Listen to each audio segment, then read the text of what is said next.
Hey, everybody. What up? We're here again. Snowmageddon has forced us to go into our bunkers, Big time. aka our houses. Yeah. Um, man, it's been a scrambly day for me. I literally just sat down at 6:05. I had to help change the sheets in the Hey. bed. Hey, the little man just got home, so I've been dinner prep, bath time prep, all that stuff. So Just all the same things. stuff. Yes, the exact same thing. Same stuff. I got to go get the books. Okay. They're in the other room. Be right back. And I'm going All to right. do I'll hold something down with the this fort. thing. One sec. All right. All right. Thank God. Now that he's gone, we can have a serious chat about this week. Oh, Trish, you're the first one here. Oh, Trish. Trish. This issue of Feral. My goodness gracious. Why didn't you warn? Why didn't you warn us about this? But I do have to say, this cover, Trish, one of my all-time favorite homages. I, as a not fan of Halloween H2O, I do love this. So yeah, did you shock us? I a little bit shocked. You'll have to wait till our top 10 to find out. Hopefully, I mean, if it made the top 10, I don't know. if it made the top 10. I don't know. Maybe it made my top 10. I don't know. Maybe it upset me so much that it's not in my top 10. No, it's in my top 10. Of course, it's in my top 10. It would be odd if it wasn't in my top 10. But yes. I read so many books this week. I think I read 17, 18 books, something like that. I'm pretty sure I'm around 25. Oh, boy. Yeah. Okay, so I feel like we need to start with the Skippets. I have quite a few. I also have quite a few. Absolute Wonder Woman is a key. We're going to get to that. You're going to have to wait a while. Not for me, but yeah. For me, you have to wait a while. Okay. Well, Skippets. Yeah. I have 1, 2, 3, 4, 5, 6, 7, 8, 9, 10, 11, 12. I have 8. You have more Skippets than me? I have 12. I have 12. Wow, I have 8. But you read more than I did, but still that I feel like I read the worst books of the week first. Like agreed. I was mad reading books this week. Yeah. There were very little brief glimpses of happiness. Yeah, Marvel kind of pissed me off this week. Jesus, they did. Typical Marvel. Yeah. But yeah, I was kind of let down by some. Yeah. Well, I'll start because I have more than you. Okay, yep. Okay, I know you didn't read this. Harley Ivy. No. Guys, look, pick your favorite cover of this series if you're a cover by guy and just get the cover. Fair. This one's it's okay. I think it's lyrics. Yeah. It's even a meh cover. Like they're just literally standing there hugging each other. Nothing to write home to mom about. Yeah, this book's just it's intolerable. I mean, this is the art. It's just big eyes. Yeah. I mean, I guess that's supposed to be Joker. But why is there so much white on that page? There's a lot of white. There's here's the next page. Did they not realize to format it correctly for a comic size? I don't know. But then it's just annoying. It's such cartoony, over the top cartooniness. I mean, it doesn't make me want to read this book and take it seriously. So, and I got to tell you, Harley is naked in 2 of her issues this week. Okay. This is the first one. This is the first one.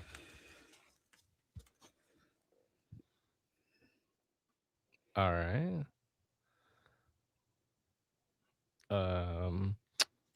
It's Okay. just a nonsense story. I can't. It's almost unreadable. It's so bad. Hmm. So Can't say I'm sorry, shocked. Mr. Hassan Osmani El Maulu. El Mau. I can't say those words. Yeah, just it's a total skip it, bro. It's a total skip it. Damn. I can't say Okay. I'm shocked by that. Next. Okay. Well, let's just stick with the theme here. Harley Quinn. You liked the last issue though, correct? So 750, Legacy 750 Mhm. was okay. Like for Okay. the new art, a new writer. Mhm. I got to tell you, I love the art style of this, and it makes it so hard because like the art style, it fits perfectly to Harley Quinn, in my opinion. It's a little like grittier, kind of raunchier, dirtier art style, I like that. and it's really good. But God, the story is just it's just canny or zany, campy, over the top. Like there's way too much dialogue for this kind of a book. Number one, like Mm, I mean, it's way too much dialogue. Just that's a lot that's a for a lot of Harley words. book. Yeah. And it's all of no consequence. It's of no consequence in the DC universe. It's of no consequence to her. It's just corny, zany, over the top ridiculousness. And it's a shame because then I turn the page, I'm like, oh, that looks cool. It Like does. those are great art pages Yeah. Good with action. Yeah. action and everything. Like, and they just have no business being it. The art's too good for this title. I'm sorry. Mm, Anyway, 0 for damn. 2. 0 Wow. for what else do I know you didn't read? I tried to read this.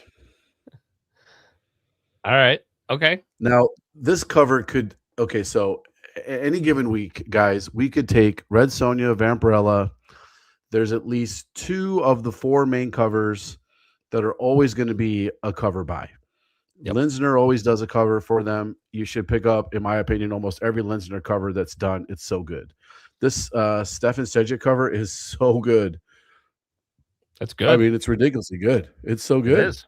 I'd get This that should be in cover. I'm every not red. a cover guy like that. So yeah, it's a nice cover. Yeah, every Red Sonja collector should have this in their collection. Yeah. But the story's just she's crossed over between some modern chick and her, and it's very confusing. Yep. It's they're trying to find a cell phone to get back to time. And here's what's crazy is I'm reading this Red Sonja story after reading Conan, and it's just night and day.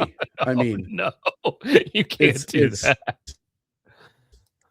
It's it's like this. I mean, Conan is. We're gonna get to that. I mean, come on, probably one of the best books on the shelf repeatedly every week. I can't wait to go back and read some more of them. And then I'm reading this Red Sonja, and it's kind of campy and silly. And of course, like she's a freaking barbarian too.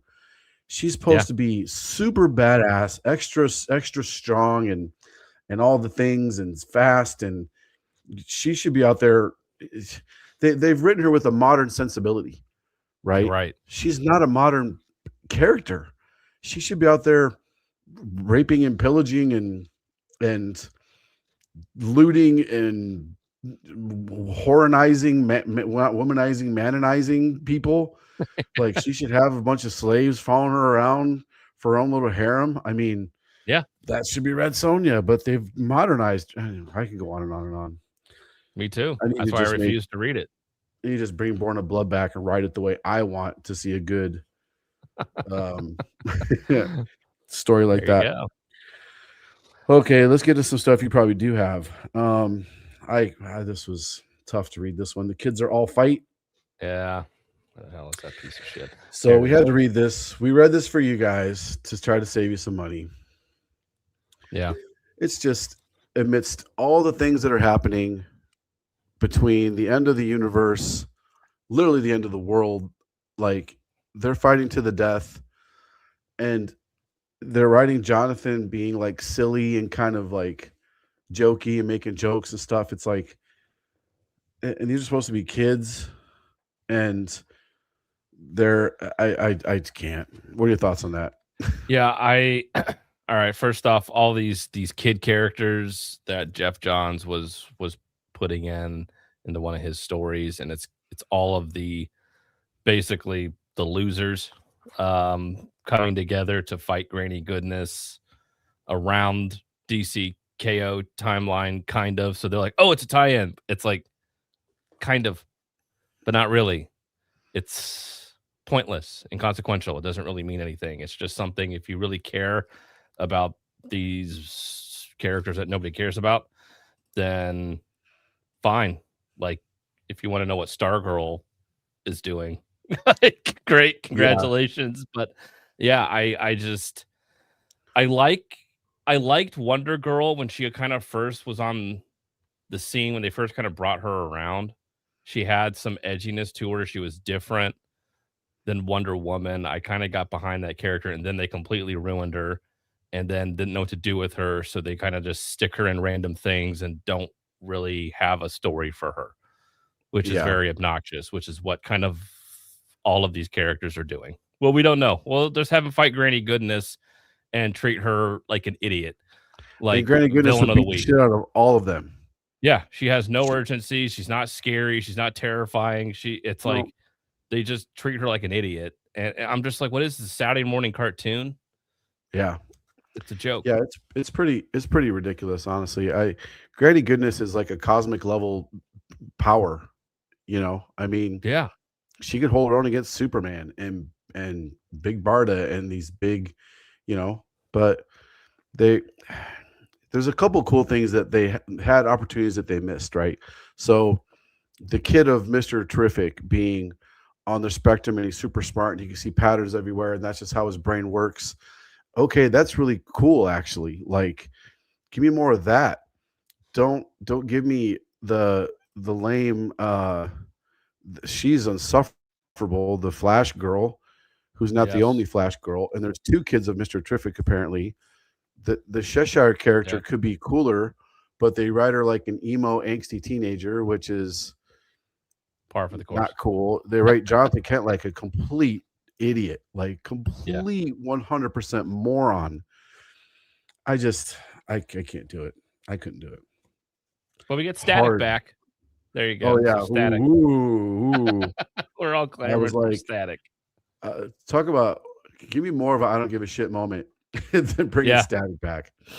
But it's Static. I just don't care. Yeah. Just Not don't fun. care at all. Don't waste your Yeah. time with this $7 book. Oh yeah, that's another good point. It's $7 freaking bucks. Yeah. $7. Or 6 for the not card stock. Still. Yeah. Regardless, don't get it. Save your money. No. Don't freaking do it. Yeah. Okay. I have Spirit of Shadow. Damn it. I didn't read that. Son of a. You Damn. be glad you did not read it. That's the one. Be I meant to pick one up for read it before. Son of a bitch. That bad, huh? I knew it was going to be bad, though. Is it as bad as we thought it was going to be? it's so bad. It just I'm trying to find it here real quick in League of Comic Geeks. You gotta scroll all the way down. LMNOPQRS. There it is. Oh boy. It looks so bad. Yeah. I guess I can hide the chat.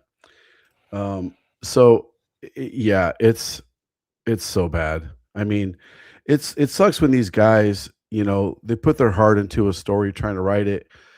It's I so here's the art. This is All another right. reason why I didn't really care for it too much. Let me just pull myself up here. So she said. Hey-o. It's Very stiff. yeah, it's the blocky here's a couple, here we go. Like, I just like this bottom panel. Like, what's what in the hell? yeah? It's like Absolute Martian Manhunter, but somehow more stupid. So this guy's dead, but he's not dead. Okay. And he's trying to get back to the above, the mainland, I guess, the land of the living. And he gets a book. He forgets about his life, and he gets a book. And the books, he has to read the book to find out if he was a good person or not. This big weird dog thing eats the book, so he can't. He's trying to piece the book back together again. There's way too many twists in this. There's more twists than an M. Night Shyamalan movie, which I love, by the way. So many twists in this. It's just, I just can't. I did not enjoy this book whatsoever. Does the violin come in? Is that like his weapon of choice? Apparently, he plays the violin out of nowhere, and I just why it doesn't. It's not a magically enchanted violin. It's just he just plays the violin. Oh, I don't get it. I thought he used it to like raise the dead or something, summon an army of demons and hell spawns. No, nothing that cool. That'd be Devil cool. went down to Georgia. They're playing the fiddle. Yeah. No, yeah, none of that. I may have enjoyed it. I could look past the art for a good story, but no. Aww. No. Hard freaking pass. Hard pass on all those. Okay, you pick one. All right. I think we're down about the same amount, maybe. I have The End 2099 number 2. Oh. Let me see here. Yeah, I have that also. Look, number 1 was kind of a stretch. The not Galactus, nullify Galactus, and Mephisto playing a chess game over who's going to rule the world bullshit is very Marvel, but very tiring and leads to pointless fighting. And this issue, we get kind of fake fights. We get not fighting. We get interludes of like a couple panels of like this character meets this character and they talk and they clash, and then let's cut to another not fight, and these characters stand there and talk and clash, and let's do this 7 more times of them just talking to each other. And I'm just like, none of you have stopped a timeout and say, what are we fucking doing here, and why is this a thing? Like, you were just automatically being like, I'm going to fight and kill you because nobody said so theoretically, but I'm going to anyway. Yeah. When's someone going to be like, what's the point of it all? Like, yeah. Like, you know, have we not thought that maybe somebody's controlling us here? Maybe we should all stop and figure out, hey, maybe we're being used. Yeah. Maybe. And there's so many weird things. Like, so this guy here, this is Wolverine from as a Nova. Yep. And he's fighting Age of Apocalypse Wolverine. Yep. And like, they have it's a 2-page thing. They like talk. This guy is so mature and edgy and cool. He calls him Jim. Hey, Jim. Yeah. You know, like, okay. These two fighting, it's almost pointless. Yep. The Hulk fighting some weird Hulk no one's ever seen before. Stupid. The coolest Hulk is Hulk 2099, and he's not even in it at all that I saw. Nope. I mean, I love the cover. Ken Lashley's art's fantastic, but the story's just it's ill consequence. It's no stakes at all. I still don't even care. Yeah, and Mephisto's going to find a way to screw you over because that's what he does. Yeah. It's like, I mean, there's like great moments in the book like this, you know, like, I mean, that's a great page. Yeah. That's a great page, but that's it. That's all all it is. That's their fight. That's their quote unquote fight. That's their fight. That's it. You're supposed to care. Yeah. Yeah, that's their fight. I'm trying to find another one. Oh, this is the fight between Scarlet Witch and whoever the hell, Cersei or somebody. Like, that's their fight. Yeah. Just those 3 panels at the bottom. So they're all like, "You're powerful, but you're more powerful, but I'm just as powerful as you are." It's like, "Oh, but all you right." don't understand what we're fighting for, but none of us do either. And I And don't neither does like the you. reader. Yep. Uh, Okay. Okay. What else? 1, 2, 3, yeah. 4, 5. I have 6 more. Skip it. Okay. Uh, this is the number one. I can't say I'm shocked, but Malevolent number one. Oh man, I just started reading that and then I had to put it down. I didn't get a chance to finish it. Boring as all fuck. Well, It is so boring as all get out. well, so the first 4 pages, I was like, okay, so demons have come into our world and they can possess things. Correct. There's certain, yeah, for 30 years this has happened apparently, where Okay. demons, what they call them demons, have taken over. Certain demons can take over computers, cell phones, electronics. Some demons can take over people. And that's Okay. just kind of how this world is. What's it And then called we again? have Benevolent? Malevolent. Malevolent. Oh, that's why I can't find it. But that's kind of it. Like they set all of this up in a very boring way where it's kind of showing but mostly telling, not making it exciting as all. And then we have some like magic police force that's supposed to go around and stop some of the demons, and then some of them get out, and it's like, but it's not scary. Like it's not. I didn't feel anything. I didn't get any tension. I still don't understand. Like, has this been going on for 30 years? Does anybody even really care? Like, I'm just like, what are the stakes here? I just wasn't So, compelled. I was very bored by this book. so this is the girl. Apparently, they made her and she can stop the demons. I guess so. I She's mean, like that's one of what I their gather from the she's like one of description. like a John Constantine, I get kind of like a, oh, let's call her in.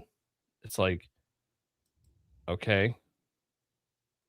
And because the cops are like, what are you doing here? Stop it. She's like, no, I'm here to help you. And she kind of does, but screws everything up. And I don't know. I just, Mhm. the art didn't really do it for me at all either. I just, it was just very bland.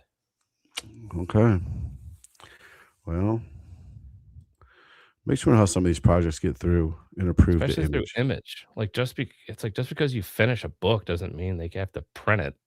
I don't know. I don't know. Well, they don't publish it for free. I guess if you got enough money, you can pay them to publish your book. I guess so. I don't know. I find it very boring. Okay. All right. Well, I'm gonna pick Justice League Unlimited. Although this was a pretty halfway decent cover. I did not. That's the one tie-in I didn't read. Yeah.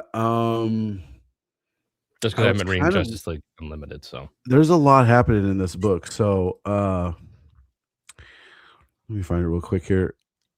So the story from the kids are all fight is kind of in this one too. And then you Oh, have yeah. those 10 people that they sent to hell to try to get Omega energy Oh, to that's defeat right. Darkseid. I forgot about that. Yeah. Yeah, but then they're also like they're also dying like pretty quickly. Yeah, that's right. I did Okay, like yeah. this cover. Who says this was Dave Stewart? That's right. That's right. That's the cover I have. It's downstairs, but I have it. Yeah, this cover was pretty good. Mhm. Uh, I mean, none of this happens in the book whatsoever. Wonder Shocking. Woman and Batman aren't even in it. None of these guys are in it at all. I was gonna say it's the other dopes. They had to each give up something, right? For like the River Styx or some shit, right? Yeah, and that was kind of this is a cool cover. I do like this cover.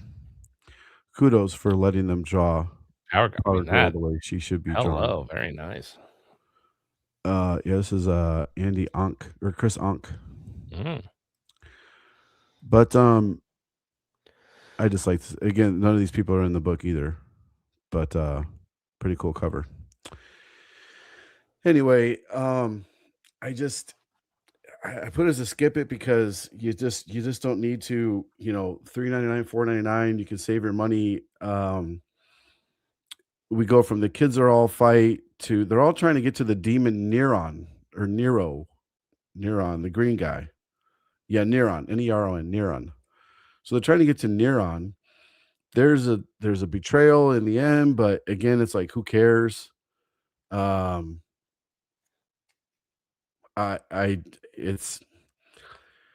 I don't know. I feel like there's something there, but they're missing. They're missing the mark. They're throwing too many characters into this. Kadejos, Golden Frog, and Boruka. You know those guys, right? They're my favorites.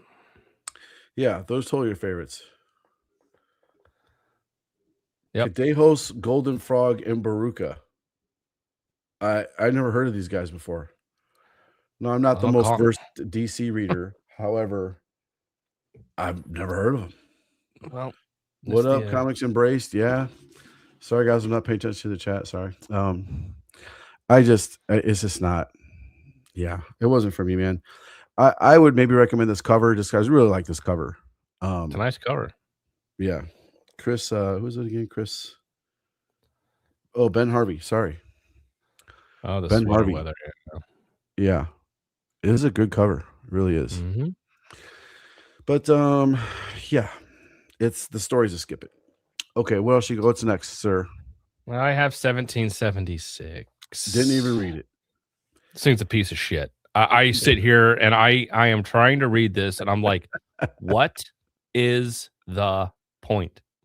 What the fuck are we doing? I the whole time, ever since Issue 1, I've been sitting here. I'm like, why does anything? What are we doing? It's just like, so what? What's the point? So they're trying to, from what I remember, what's her face goes back in time to try to stop America from winning the Revolutionary War. Yep. And our heroes are supposed to be making sure we do win the Revolutionary War. Yep. But they stand around and talk, don't really do anything. Everything still kind of screws up around them, even though they know how history goes and Captain America is kind of explaining it to them. But I have a hard time. Everything feels so small to where I'm like, what are we doing? I just, there's no fun to be had here at all. They're trying to take this too seriously. Like, he really is trying to make a point. And I do have to give him some kudos, because when Captain America is kind of talking to Spider-Man about the importance of the forefathers and what they did, and how the founding fathers built this country, and he leaned one way, and I'm like, oh God, here we go. But I do have to hand it to him. He handled it in a way that was actually nice, because now everyone tends to see the founding fathers as a bunch of racist, slave-owning bigots who hate everything. It's like, okay, sure, whatever. But no, I do have to, and I did appreciate, it's like, oh, okay. You know, I had to give him some credit, because there was some things that were actually, I was like, oh, okay, that was kind of nice. So thank you for that. But other than that, again, it's telling and not showing anything. Yeah. The whole time, I'm just like, where's the fun? You know, and I didn't read it, but if they start touching on the slavery thing and how the founding fathers were slave owners, the entire world owned slaves at this point. America didn't invent slavery. Like, right? Shocking, you know, like, but we fought a war to end it. I think the British ended it first, maybe, and then we were right behind them. Yeah, we fought the bloodiest war to end slavery. Yeah, to end slavery. It's crazy. Yeah, and it's still going on today. That's what people fail to see. Yes, there's still tons of slavery in the world today. Still tons of slavery. No one's going fly over to Africa and protest them. Right. Is AI going to change looking direction where these stories have been going by AI duration for scripts? So, you can't use AI to generate a good script.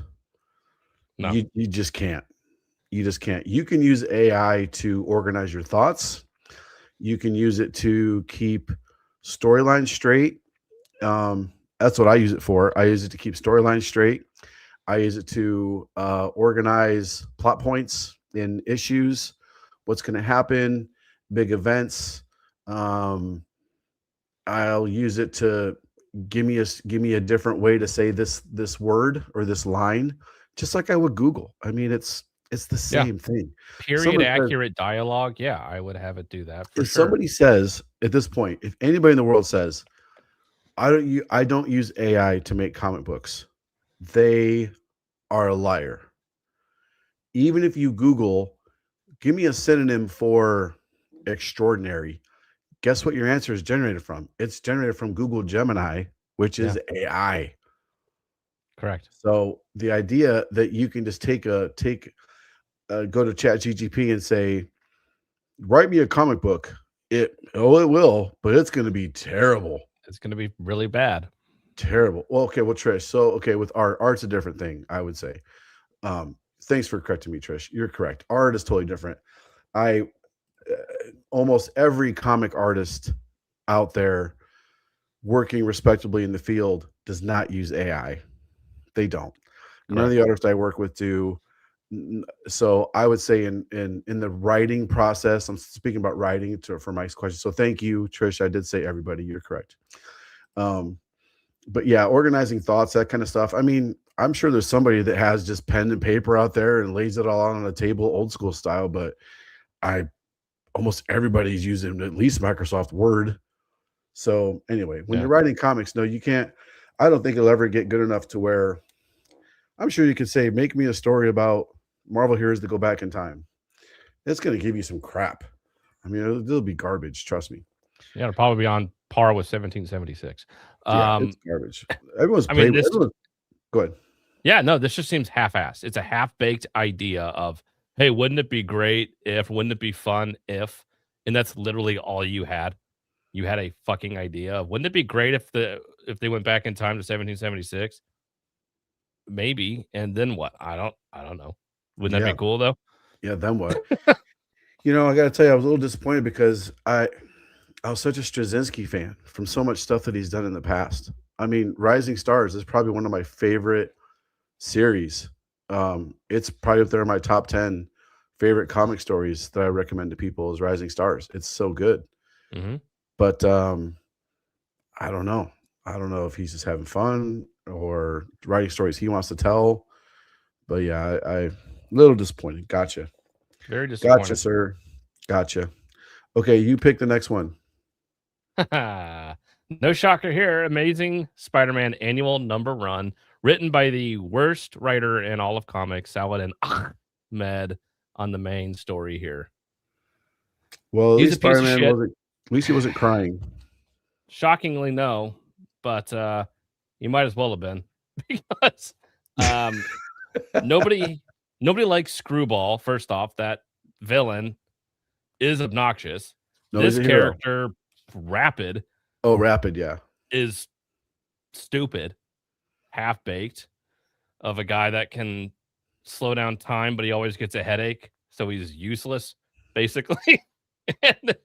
And then it's this TikToker who's putting Spider-Man through 3 stupid trials for literally no reason at all. Yeah. I mean, what the hell are we doing here? This cover kind of sums up the whole book. Just chaotic and dumb. Yeah. Really, it is. It was so obnoxious. It was so I couldn't stand it. When they're showing, she's like, okay, guys, I set up traps all across the city, and we're going to go live and watch Spider-Man try to get out of these traps. Oh, no fair. He bought a guy with him to help him. It's like, okay, so first off, the chat was like, oh, everyone's like supporting her. Somebody would be like, you're killing people. This is effed up. What are you doing? I'm reporting you to the cops right now. Right. We're going to get your stream shut down, whatever. Yeah. Where are those people? This guy Rapid did seem kind of crybaby-ish a little bit, and then she's just so annoying. And by the way, it's an annual. I guess just tell me it's a throwaway issue. Just tell me it's a throwaway issue, and then I won't waste my $4.99, my $5 on it. It has not a continuity, has nothing to do with what's happening in ASM right now proper. They could have had an opportunity to move this story forward in a significant way or tell some heartfelt stories about these 18,000 new characters they just introduced. Tell a backstory of one of them. Give me a backstory of Simbi or something. Like Yeah. that would have been much more appreciated than just complete throwaway story. Like, where's Marvel's editorial team and where is their, and they wonder why sales are down because you're wasting Delato covers. I mean, I know. this people are going to buy this for this cover probably. I would look at it twice and be like, "Ooh, should I?"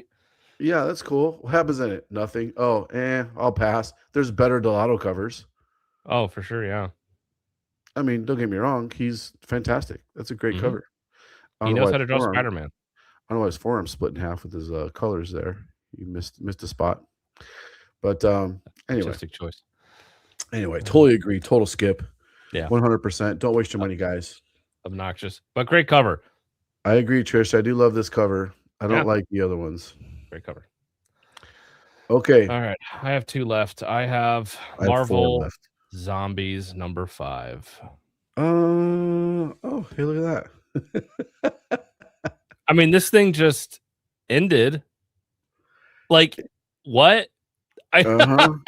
I mean, it was like dire straits. It's only Peter Parker alive. Everybody else is zombified. Although I still don't feel like I've gotten the true sense of everybody is a zombie around him and he is by himself. He hasn't slept in weeks and he's at his, wit's end. He's only talking to like a half Ultron that's may or may not try to kill him. I didn't get that. I'm like, does he not trust this Ultron that it may betray him or something? Like there was something interesting there, and they just dropped that thread. Yeah, that could have been a little more too. Like, where did this Yeah. Ultron come from? Could have been Like, really cool, but it just Null shows up, and then we get the dumbest like what? Like that's your get out of jail free card. That's what you pull at the end. It's like, give Yeah. me a break. A yeah. character that's already been zombified somehow isn't zombified now just because. She was dead, She and was all of a dead. sudden she comes back. Like, talk about I an get ace the in the name. hole. I get the name. I get it. I'm not stupid, but it's stupid. It's not a It good ending. it really is. It really is. It's just, I mean, that's how you're getting out of this. Yeah. No Peter Parker saving the day. Nope. I mean, basically, this story felt like a what if story. It felt like, what if Null attacked during Marvel Zombies? Yeah. That's What fun story. if, like, it's the King in Black, but he shows up on Earth and he's like, oh, there's all zombies here, Uh-oh. except for What's this a guy. Yeah, what's a symbiote going to do with a zombie? I don't know. Let's find out. That's a Yeah. fun story. Tell it from Noel's point of view. And Peter's like, oh, there's a god here. Let me go fight him. And I'm going to leave my robot friend here because I care about him. Yeah, it's like, you stay back. It's like, what? No. You need all hands on deck. What the fuck Yeah, are you why? doing, dude? Why are you staying back? It makes no sense. It Ugh. was very difficult to read. It just, again, it made no sense.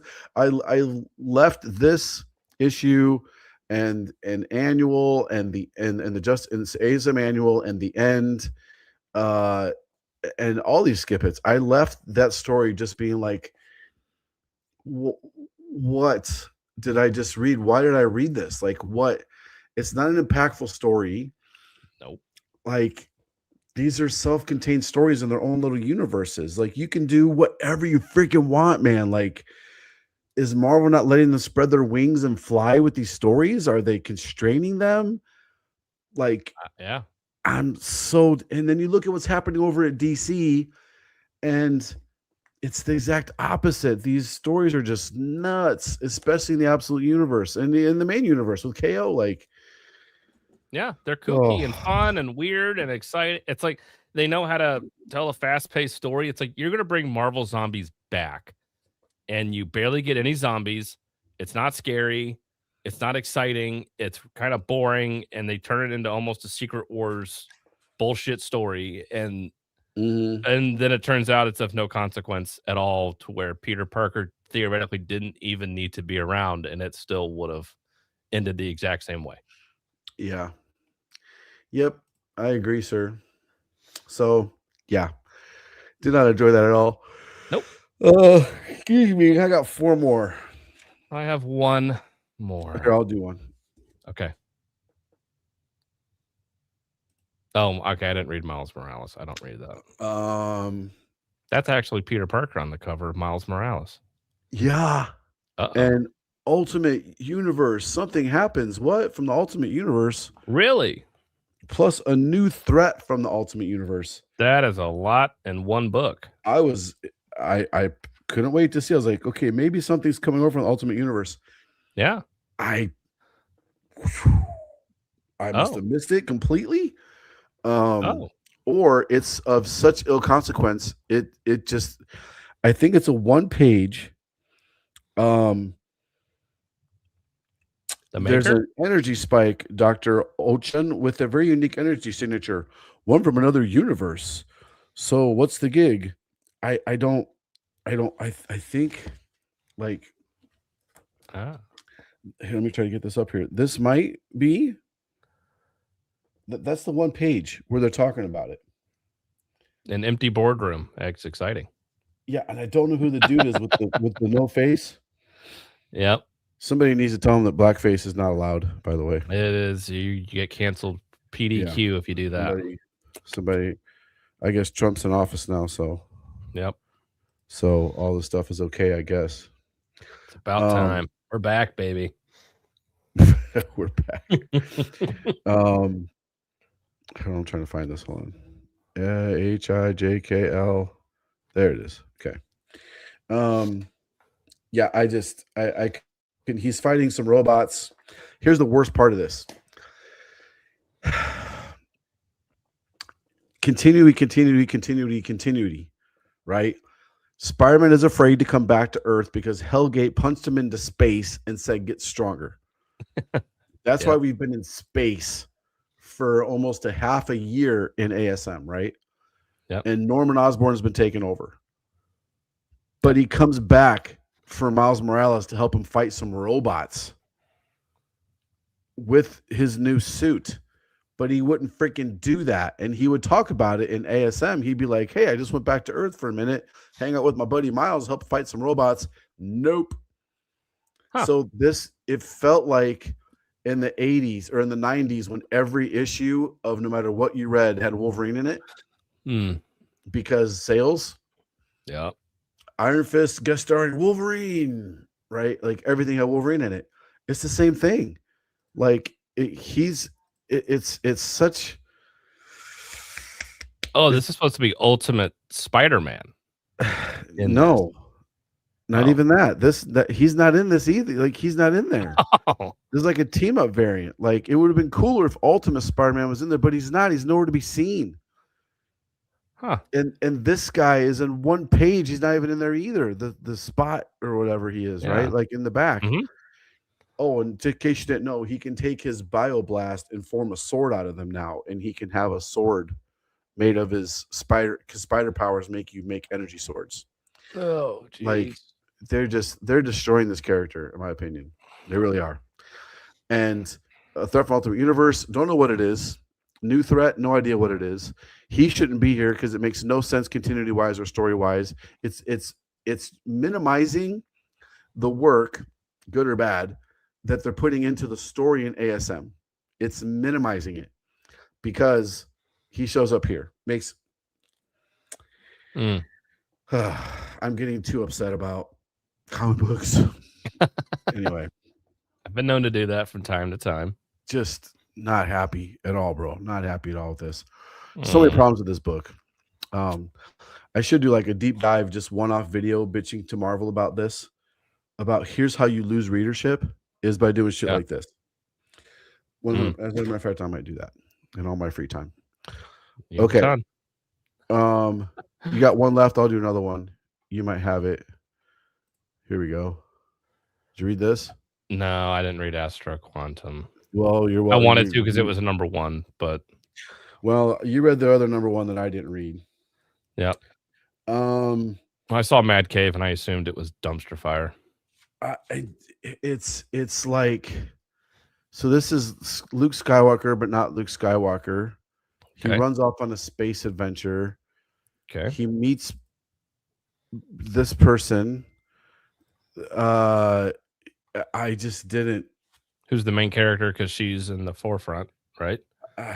I guess, but there's just so many different things that happened in here. Like, I hate to say this, but I kind of, it's just hard to give a shit about any of these characters. Like, that's was one of the part of the problems with it is the character development wasn't there, but I get it's a first issue. You're introducing the characters, but so much happened in this first issue.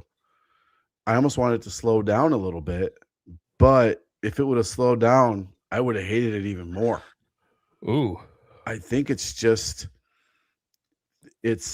an uninteresting universe. It's an uninteresting world. It felt like been there, done that. It felt like a very bad Star Wars story, like something that should have been like in the back, a backup story of Tales from the Jedi or something. Like, I just, the title sucks.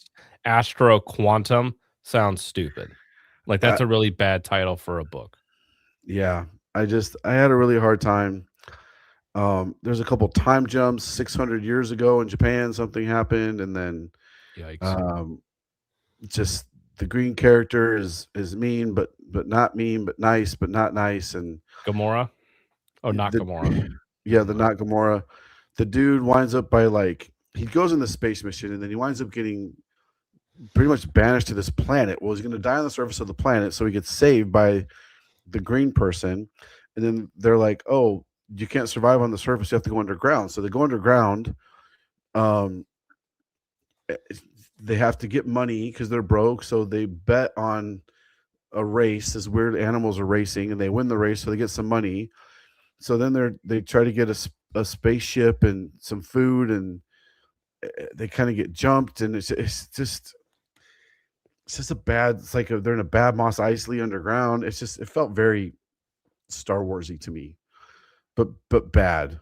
And I hate to like the Star Wars sequels. This felt like Rian Johnson bullshit.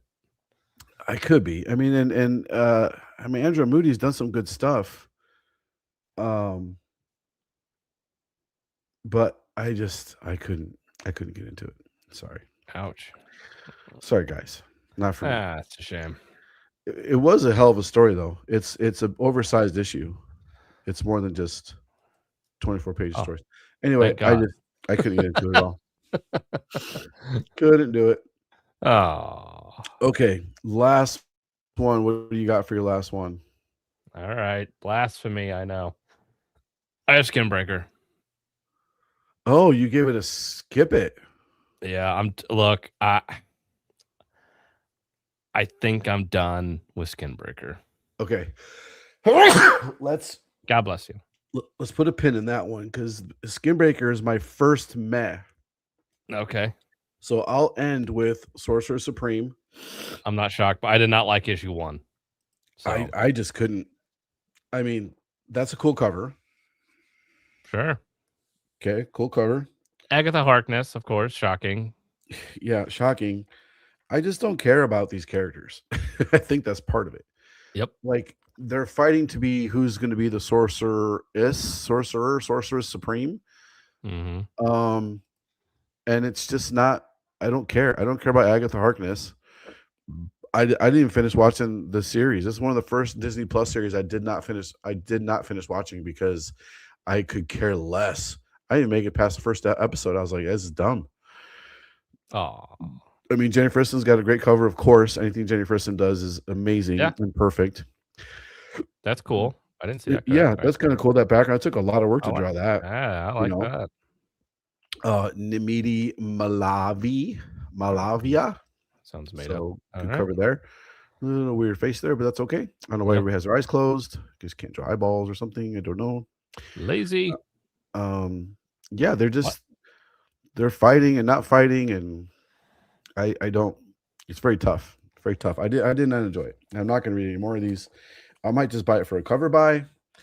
Okay. Jane First, of course, is great, but she has the power to defeat her, and then she doesn't, and then she's gonna win, and then she's not going to, and then she's gonna win again, but then she's not gonna win again. But then something happens at the end, and she didn't win, but you don't know what's gonna happen next because they're still fighting over the same shit.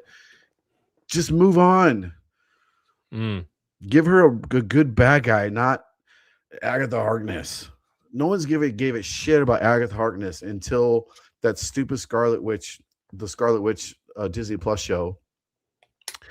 Yeah. And even which then, no was- one cared. which was just, yeah, it was just Scarlet Witch just throwing a fit over not- nothing. Her fake kids, yes. Yeah, like everyone else in the Marvel universe loses it all, and they pull up themselves by the bootstraps, and they push forward. Steve Rogers lost everyone he ever loved. Yeah. Ever knew, ever loved, and he's still a hero. She loses her fake kids, and she goes into a fucking frenzy, hissy fit. Enslaves an Anyway. entire Insufferable whatever. series. Stupid. So stupid. Anyway, Yep. but yeah, so Agatha Harkness shows up, and now they're trying to make us care about her. We don't care about her. We don't. Bring back Doctor Strange. Yes, please. Okay, so let's transition into Mez. Official meh transition. I don't know. I don't have any good transitions. Here.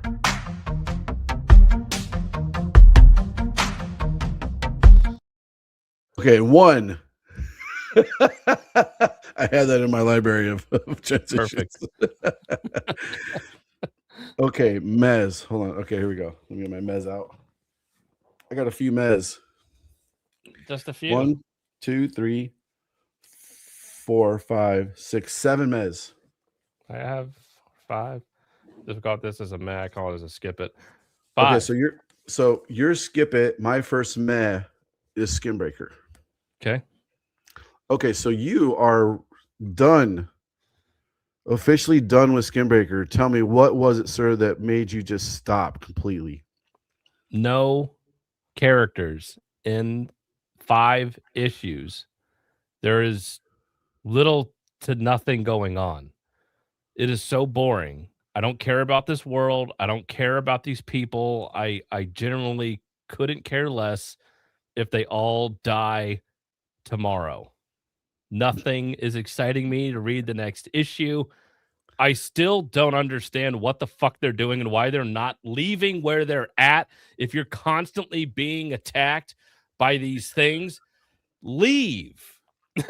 Pack up your shit and move. If By that's these things. yeah. If that's a constant struggle and you just don't know what you're doing, leave.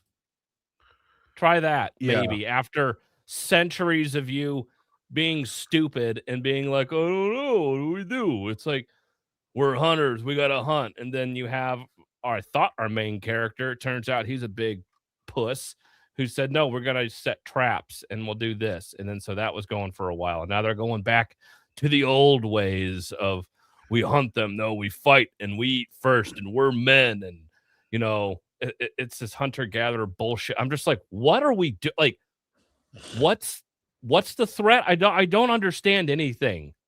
Like, I don't care.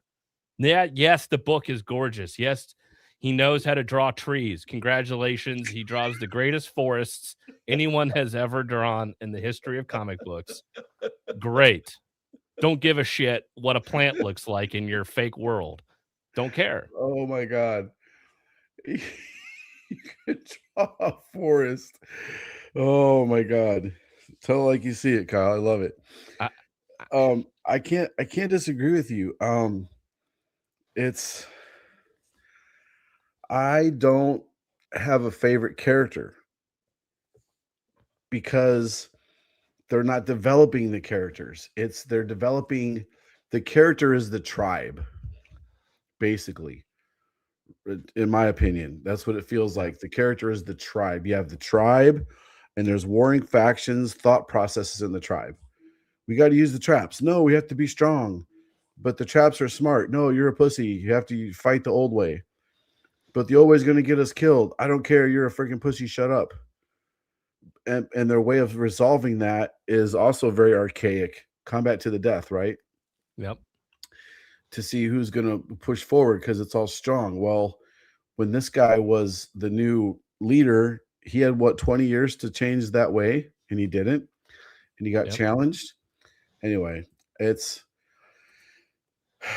I was pretty bored of this issue also, and it was very close to being a skip it for me. We're 5 issues in at this point. Usually by this point, you get the big Kirkham shock.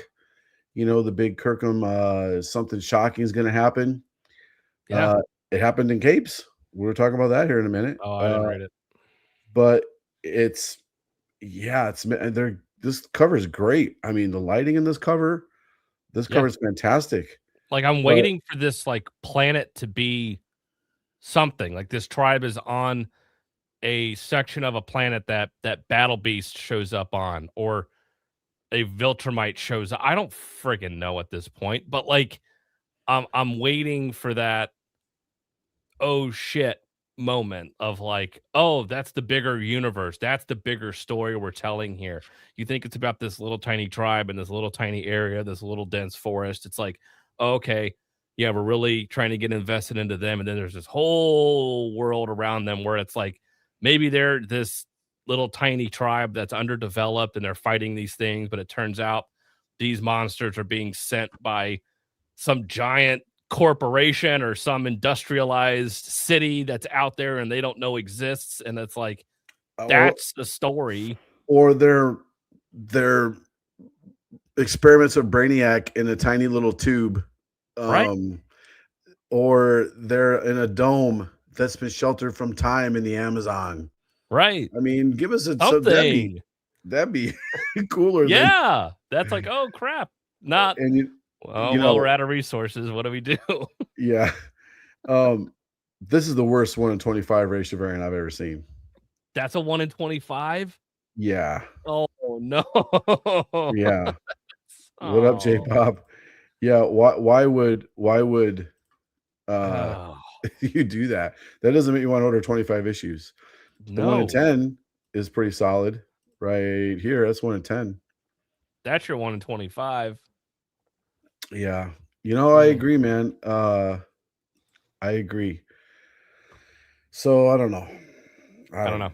I'm not a fan. I feel you, man. I think I'm kind of done with solid meh for me.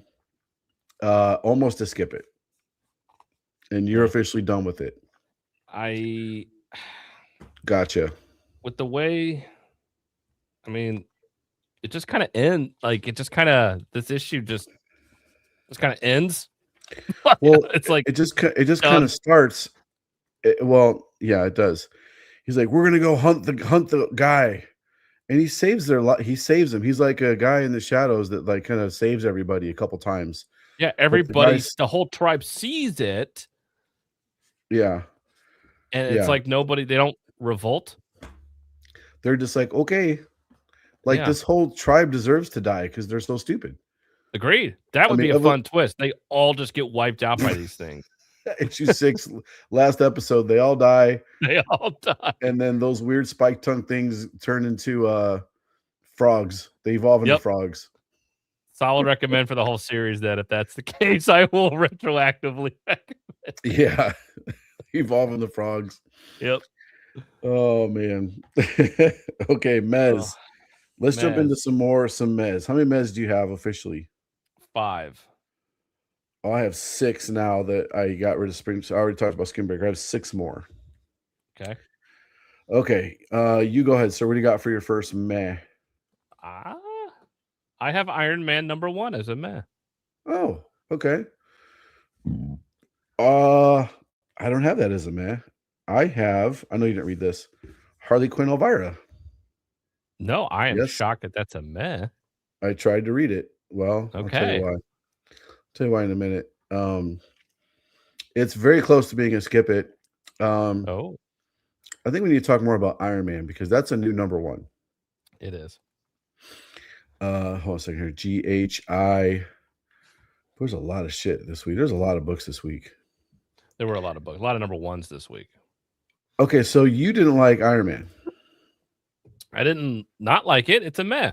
It's okay. Oh, that's right. Duh. You know, I did give it.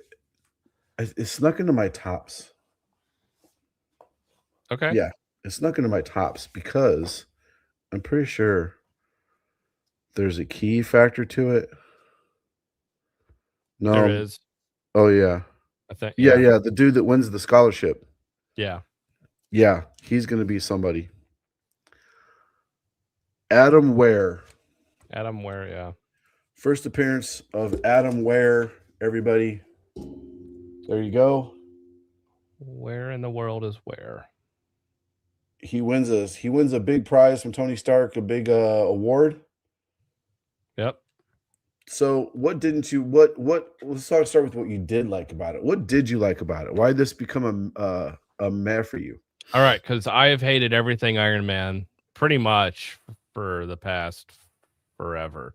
Ryan North, a bunch of people, Christopher Kent, there's so many people that have been on Iron Man, and just every Iron Man series is him being treated like a dipshit, dumbass.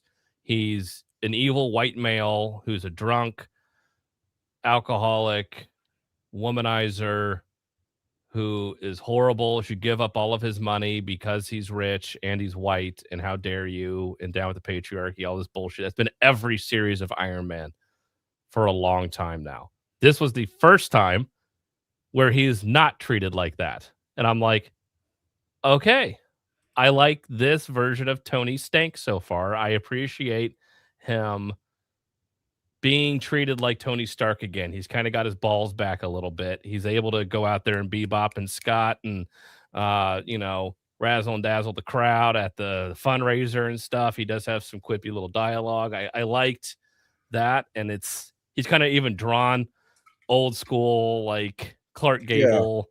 Yeah, like Errol a mullet Flynn. kind of. Yeah, which I'm like, okay, he's kind of got that suave back. I'm like, okay, and he's got cool Iron Man armor in this. And so there's a lot in here that I appreciate. What didn't do it for me, it's AIM. Like this evil baddie, I'm not quite sold on yet. Like Yeah. I didn't really get it. I didn't really care that much about this evil villain. I don't really know much about the plot either, as far as what their goal is for everything. So that's okay. I did like the twist at the end. Yep. The button at the end I thought was interesting. So I'm like, oh, where does this go? So it's going to get me to read the next issue. Yeah. So I liked that part. I'm very much looking forward to reading the last issue. The way it started was really cool. Yep. And the way it ended was really cool. I do like the way Tony Stark is written. I feel like we have Tony Stark back again. Yep. Like, this is, to me, is the Robert Downey Jr. Tony Stark, that his version of the character that he made so popular in the movies. The, kind of cocky, arrogant, but you can back it up, but you're also not perfect. You're flawed. Like, it was great reading this. I had a lot of fun reading this, and I have not been an Iron Man fan, really. I mean, I could just care less. It's been a throwaway issue for me, Yeah. But yeah, snuck into my top 10. I'm not going to talk about it a lot later because I'll talk about it now, but I agree with you. Again, it bumped into my top 10 because of the key factor. First appearance of this dude who wins wins his scholarship. It was really cool.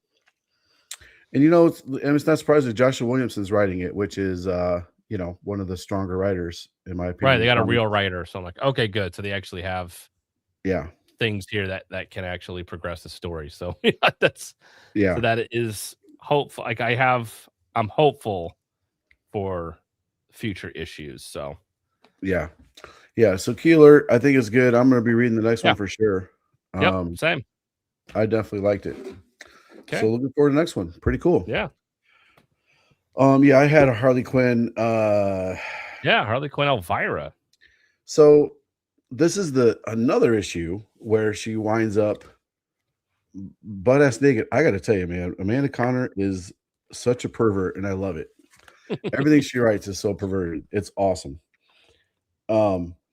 she'd be one of those people where you hang out with her and you have nothing but he said, she said jokes the whole time or something like that. Yeah. But Oh, wind with up in a hot Elvira. tub. Okay. I mean, guys, this book is just it's a man for me because I actually enjoyed the story. It's of ill consequence again. Nothing fancy happens. It's not the most amazing story in the world, but it's fun, you know. Um, this robot brain dude is attacking them. They're in the hot tub doing some shit. The story's enjoyable, and the cover is like pick your favorite cover because like I kind of like this cover. You I like the know, colors it on that for sure. it definitely stood out from the shelves. Yeah. Um, so yeah, it's solid meta for me. Harley Elvira #4. It's not because of any spectacular, um, earth-shattering revelations. It's just a fun what comics should be. It's fun. It's the best Harley Quinn title out there with her in it. Period. The Harley Quinn Nice. Ivy is ridiculous. Harley Quinn is almost unreadable. It's so what's the word I'm looking for? It's so dialogue heavy. This knows what it is, makes no qualms about it, and they have a great time with it, 100%. Lenzner, solid cover. Should always get a Lenzner cover. This one's really good. The Caldwell mystery bag, just those aren't worth it anymore. There's your Amanda Connor. Pretty fun. That actually I like the happens. story. Yeah, Yeah. she puts a lot of story in her covers. It's really cool. That's a cool one too. Candle variant. Love what she did with the lighting there. Really Yeah. cool. I like that. That's even better than the version. We got that ratio version. Remember, it looks really cool. Oh yeah, that should be glow in the dark. Yeah, that'd be cool. That's a great one there. 1 in 10, 1 in 15, 1 in 15, 1 in 20, Oh, there we 1 go. in 7. I love Lesnar's lines. So Oh, clean, it is. so clean, so good. Yeah, but solid meh for me. Okay, what else you got, sir? What's your next meh? Well, before I get into the controversy here, I have the DCKO tie-in Superman issue. Oh yeah. This Same. was not again, I think these issues of Superman have been, as far as tie-ins are concerned, some of the more interesting tie-ins here, because we actually get flashes of the DCKO fight that's going on kind of right now. We get some dialogue around the actual fight, and but like I enjoy Superboy Prime coming back, and I know that character can kind of be obnoxious, but um it kind of brings some levity to the DCKO event, the main event that's going on. It kind of brings in the levity there with that, but also it walks that tightrope of being funny but being really serious on the other side of it, where the True. Legion of Superheroes and everything, and it's like there's some really serious shit going on of True. like these people are fucking evil because of Apocalypse and what he did to them, and they're hell bent on getting back at Superman and everything, and they just see like, Yeah. oh, in this world it's because of us that he became Superman, and like we're, who was helping out who and who created who sort of thing. It's like, no, you inspired us and we inspired you.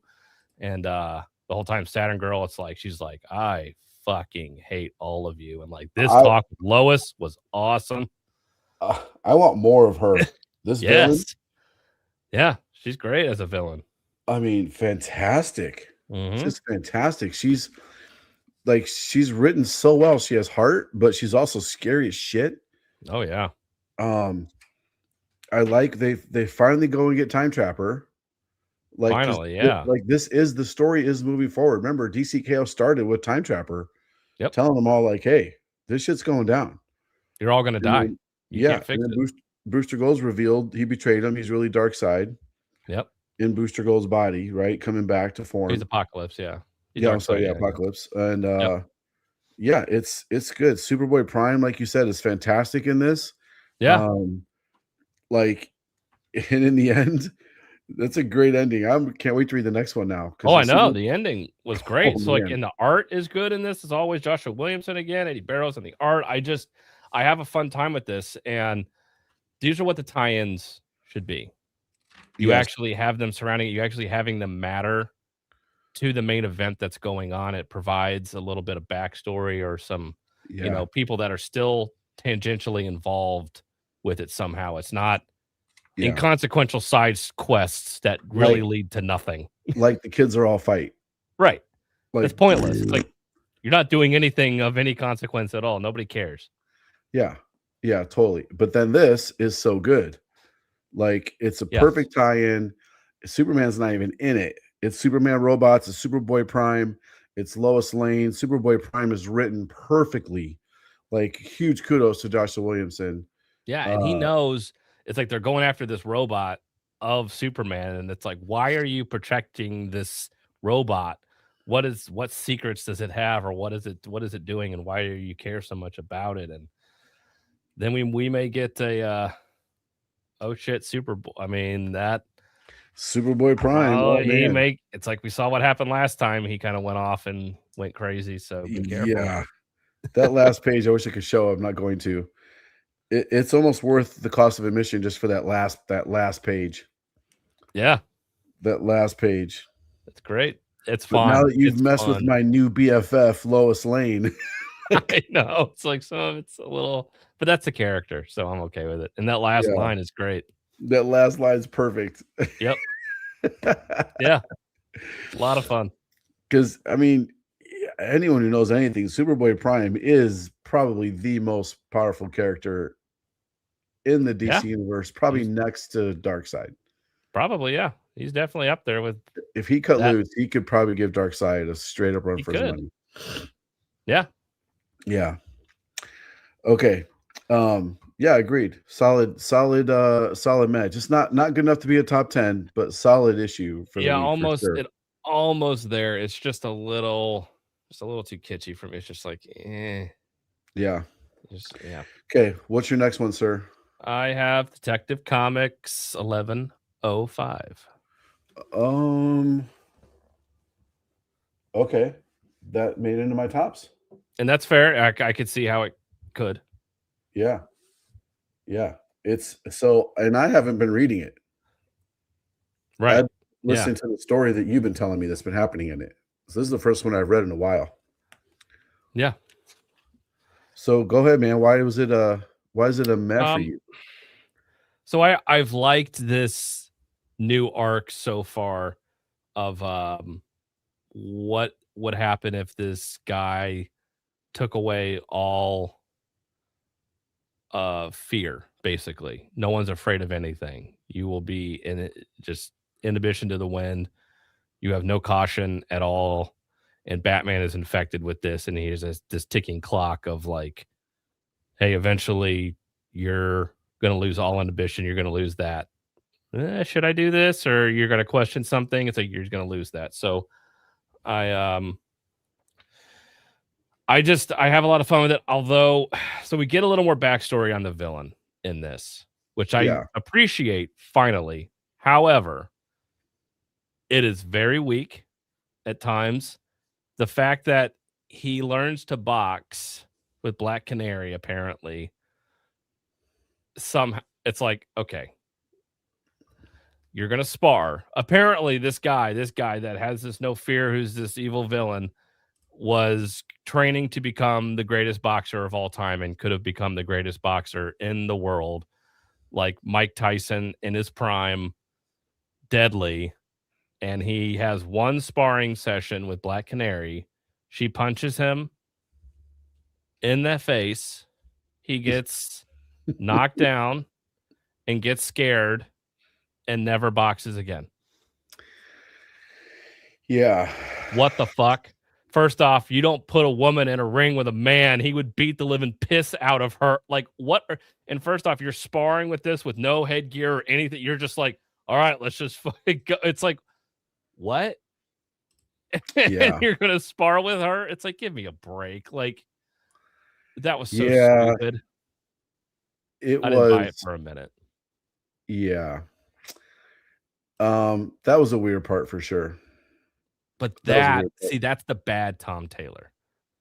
That is what happens when you let it's like that's when it's like, oh, I fucking hate when you do this. It's like you just put a little bit of bullshit in here to where it's like, oh, I got to get one for the women.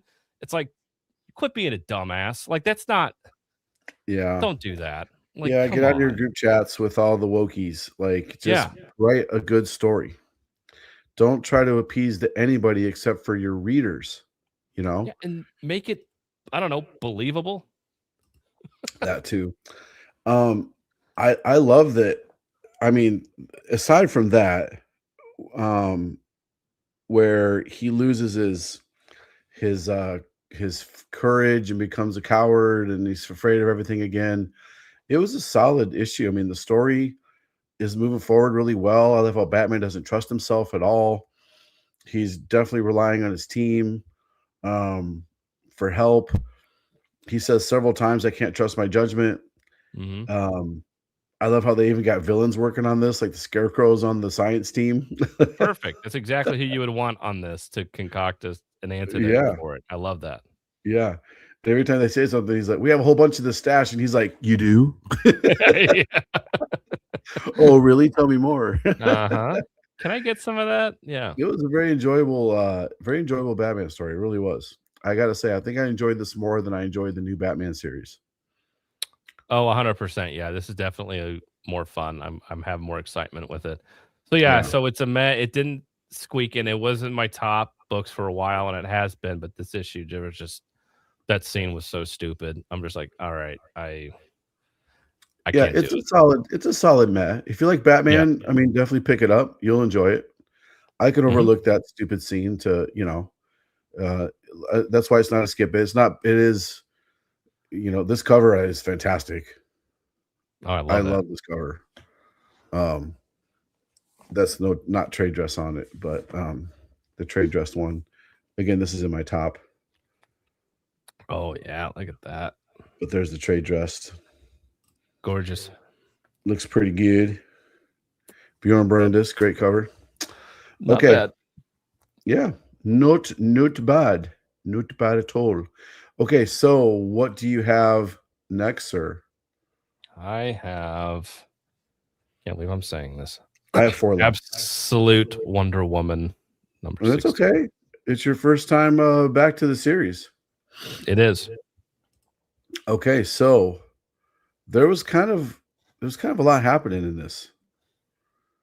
Yes. It's kind of a lot happening in this. Yeah. Like you can definitely tell it's a jumping on point. It is. It gets you caught up to where it didn't feel like because I've read the first 4 issues and I was like, nope, not for me. Um, I don't like this Wonder Woman. Someone who was born in hell is somehow too nice. Steve Trevor's written like an absolute cuck, and he still is in this issue. His dialogue, he sounds like such a pussy when he talks in front of Yeah, Congress or whatever, Senate committee hearing. I don't know what this is, but it's like, oh my God, dude. Like, like oh my so God, she's just so amazing. And you guys just don't understand how amazing she is. And then you have the Colonel Sanders, like, no, excuse me here, boy. You see here now. You were supposed to be with the United States a military, right? Is that right? Is that correct? Technically, kind of, but like you don't understand how like amazing she is. And so I just feel like I love her so much. I need to I be with her. I think so. This is obviously it's in my tops, but um, so they're talking about an issue where this creature the size of a city is going to attack the city, and Wonder Woman uses her lasso to turn into. She has 3 different colored lassos. One of them she can transform into a creature and she transforms into Medusa, but it's at great cost. Like it's not like and You know, it's not like Wonder Twins, for shape of Medusa. Like she actually becomes that person for a moment. And she goes on this big quest in one of the Wonder Woman issues to save Medusa. It's really, really good, actually. But anyway, uh, but yeah, the way I don't like that part of the story where the government's like questioning Steve Trevor with, you didn't do your job. Yeah. Like a Senate inquiry. It's like, but no, that wouldn't happen. I don't know. It's just hard to explain, I guess, but it felt very out of place. It Felt very did. out It of felt a place. chance to grandstand of like, I want to be on the side of justice and good, and this isn't justice here, sir. It's like, fuck off. I don't care. So that part couldn't care less about. Um, and then we have them showing up to some gala at the Natural History Museum, Wonder Woman and soon to be Cheetah. And and then so they're there talking about how great everything is and how amazing, and everyone has to tell her how amazing and wonderful she is at all times because she is Wonder Woman. And it's like, oh my God, we love you so much. You're the greatest thing of all time. Take a picture with us. You're so great. I'm like, why does everybody adore her so much? I don't know. It almost seemed like there was a spell on everybody to like make them fall in Well, love with so her. everybody, she kind of revealed herself to the world when she saved them all from that giant monster thing. And Okay. the way that was almost like a couple issue arc, and like that didn't, but that made sense to me. That if they weren't like all over her, like everybody, I mean, we're in celebrity worship time anyway. I mean, YouTubers make billions of dollars. You know, look at Jake Paul, Hmm. for example. So if she showed up in the world, they would do that. That didn't bother me because I read that story.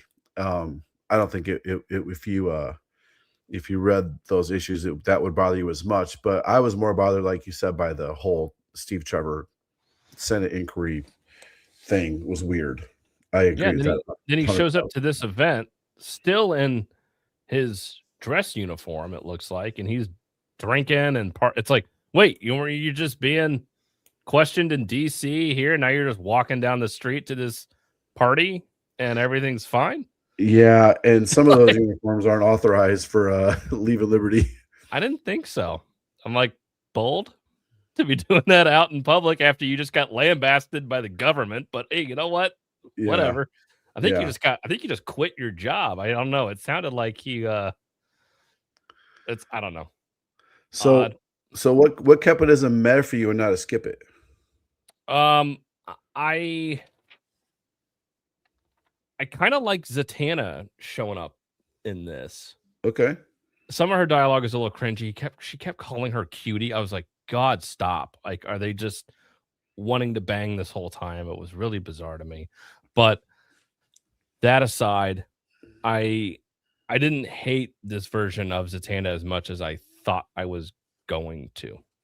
To put it that Okay. way. I was kind of pleasantly surprised. So Well, it's a big key, which we'll get to more later, but first she titles them first Suicide Squad in yep. the Absolute Universe. And I'm pretty sure, of course, that's spoiler alert, guys. Spoiler alert. Mute your mics if you want to. I'm not going to show you the page, but I'll talk about it. Cheetah, clearly. That Yep. looks like who's the giant who turns Giganta, Yeah. the girl that turns giant. I don't Yep. know who the fish lady is, I don't know, was but that she the one body that they were like working on yeah, earlier? It looked like one that's of a those weird body. I creatures. didn't understand that either. And I Okay. don't know who the little dude with the smashy head. He looks like Ram Man from He-Man. He does. I don't know who Uh, Ram Man is either. But I got to tell you something. Another part about this book that I love, I will show you guys this panel just because of how incredibly beautiful it is. She's sparring with like a partner for training, and they beat the shit out of each other in yeah, training. they do. I mean, look at the panels, look at the layouts. This artist, this entire series, the panel layouts like this have just been beautiful, beautiful panels. I mean, it's not your traditional layouts by any means.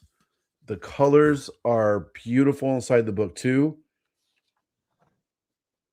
I mean, look how they're up here. Oh my god, over here this side. Look at this panel, how they're each in their own panel, but then they converge and they're meet in the middle to fight. Like that's so like elegant. Like it's so good. It's so good. I think this book is so beautifully created and drawn. Um it's yeah, I love the look and feel of this book. It's a visual treat, I guess I would say, to read this book every time it comes out. It really is. The interiors are so good. They're so good. Aiden Sherman, he knows what Yeah. he's doing. Yeah. But yeah, I felt so we get Absolute Wonder Woman in 2 different books this week, and she's drawn completely different in Yep. them. I think I have a hard time with her horse face in Absolute Wonder Woman. I think Hayden Sherman draws her nose way too big, and she looks ugly, in my opinion. I don't like her face. But Okay. with Nick Dragotta drawing her, she's a smoke show, and I'm like, that is what Absolute Wonder Woman should look like.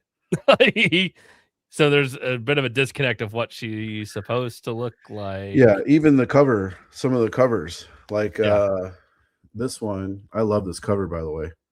It's a nice But even cover. this one, she looks very kind of younger face, soft face. You know what I mean? Yep. Yeah. She's much younger, soft looking. Yep. I love this cover. Something about it, how it's just not. It's perfectly not perfect. Yeah. Like I almost see what I see flaws in the art, but I think that's just the style of it.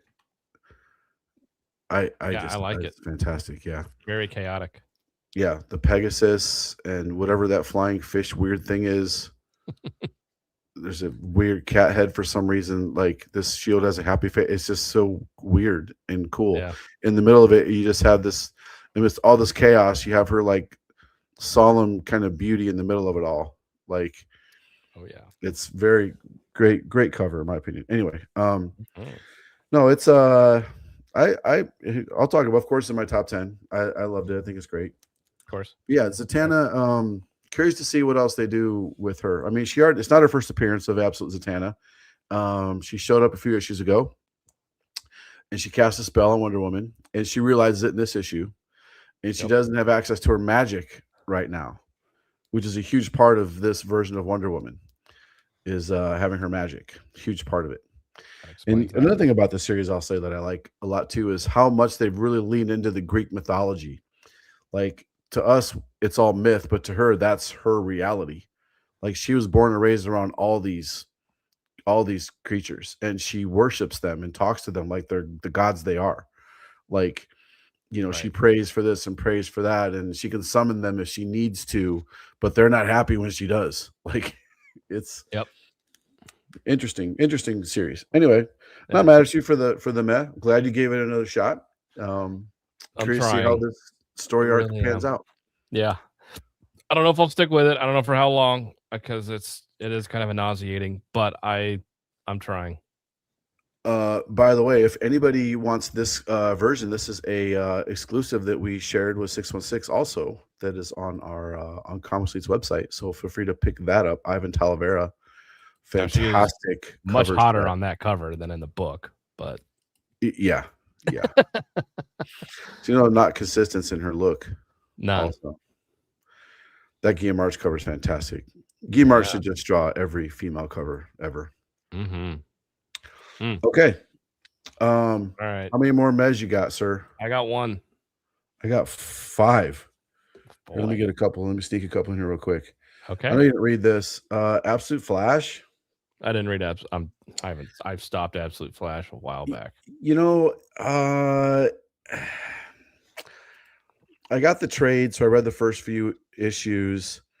Absolute Flash to me has been a very slow burn, and it's the whole series for me has been nothing but meh after meh after meh. Every time I read it, I'm like, okay. I didn't hate it, didn't love it. It's okay. And honestly, if I didn't have to read them for the show or feel like I needed to read them for the show, I probably wouldn't be reading this series. Yeah. And I love Jeff Yeah. Lemire. He's one of my favorite writers, especially modern writers right now. Absolutely Yeah. top 3 as far as favorite writers. And yeah, that I'm just like, he is a bad call for this. Like it just doesn't work. I yeah, so I watched this interview with Scott Snyder, a really long interview this dude did. It was really good. I actually need to send it to you. It's Scott Snyder, man. When he starts talking, and he's talking Mm. about how this absolute universe came to be, and he's going around pitching these books to these different writers. Um, like, hey, you can kind of do whatever you want with them. You can do this, you can try that, you can flip them around, try this, try that. And he's like, well, Jason Aaron didn't want Superman at first, and he called him back and was like, I've been thinking about Superman a lot. I'd like to give it a try. He's like, oh, cool. And then James Tynion's like, hey, I know who should write Absolute Batman. He's like, you should. He's like, you've been pitching this for over a year, like, and you're so passionate about it, you need to do it. But he talks about how he was so hesitant to go back to the well because Batman worked for him. He didn't want him to go do him again. He's afraid of what people would say and all this other stuff. But I mean, he's like, they didn't think it would do a quarter of what it's doing now, like a 10th printing of number one. That's insane. Yeah. But anyway, yeah, Flash is just kind of, I don't know, man. It's missing the mark with me. I think it's because he chose Wally to be the main Flash. And like, in my opinion, that's like the weakest of all the Flashes is. It needs to be Barry Allen. Sorry. Yeah. I mean, Barry Allen, like Barry, he finally shows up again in this issue, but it's weird where he's at. They're in this weird, they call it the Red, like call it God, if you will. It's clearly just a Speed Force, what it looks like. Yeah. But he's like, him and all these other weird alien beings are in this Speed Force thing, and they're also fighting Thrawn has become this big giant monster thing, and they're fighting it. Captain Cold is a good guy, but he's a bad guy, and there's just a lot of weird. Gorilla Grodd is a little tiny monkey.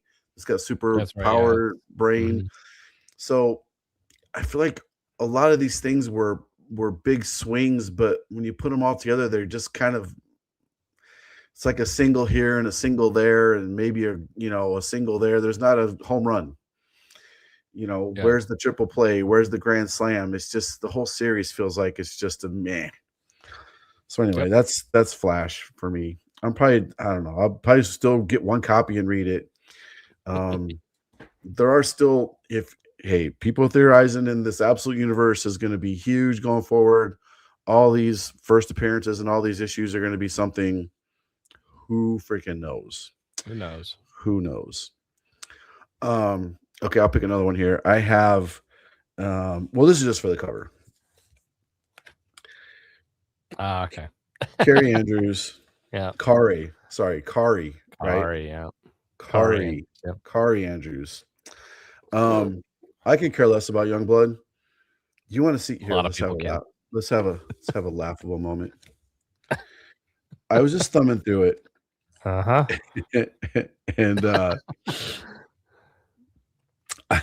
I saw one of the most ridiculously drawn faces. You're letting the greatness just waft over you, right? Okay, so here we go. Look at this. Look at that general. Look at that guy. Why is he holding his gun like that? What? I mean, look at his face. Looks like he got hit in the head with a 2x4 and it knocked his eyeball 3 inches up and to the left. Oh my God. Like what's happening? There's no trigger on that gun. There's no trigger on the gun. Is he holding the magazine for the gun? It's just a piece of steel. It's not even. There's no rhyme or reason to the gun. Why is he holding it sideways? It's like he's shooting it sideways, like he's holding it. I don't know. Oh God, his tiny fingers. I mean, okay, but he's got little tiny hands. He's got little tiny baby hands. Well, his right hand's clearly bigger than his left hand's bigger than his right hand. Yep. Oh God. on a white background, of course, because I can't bother to do anything. Yeah, I'm trying to see what with issue this backgrounds. is. Mm, I don't even know what issue this is. Must be number 3. yeah, issue 3. We didn't get issue 2. You're welcome. Thank you. I read issue 1 and it was garbage. So I'm like, issue 3 already? Oh, There you go. There it is. Just for the cover. yeah. I'm gonna start. I decided I'm gonna start collecting Kari Andrew covers. But you know what? His proportions are so jacked up on this.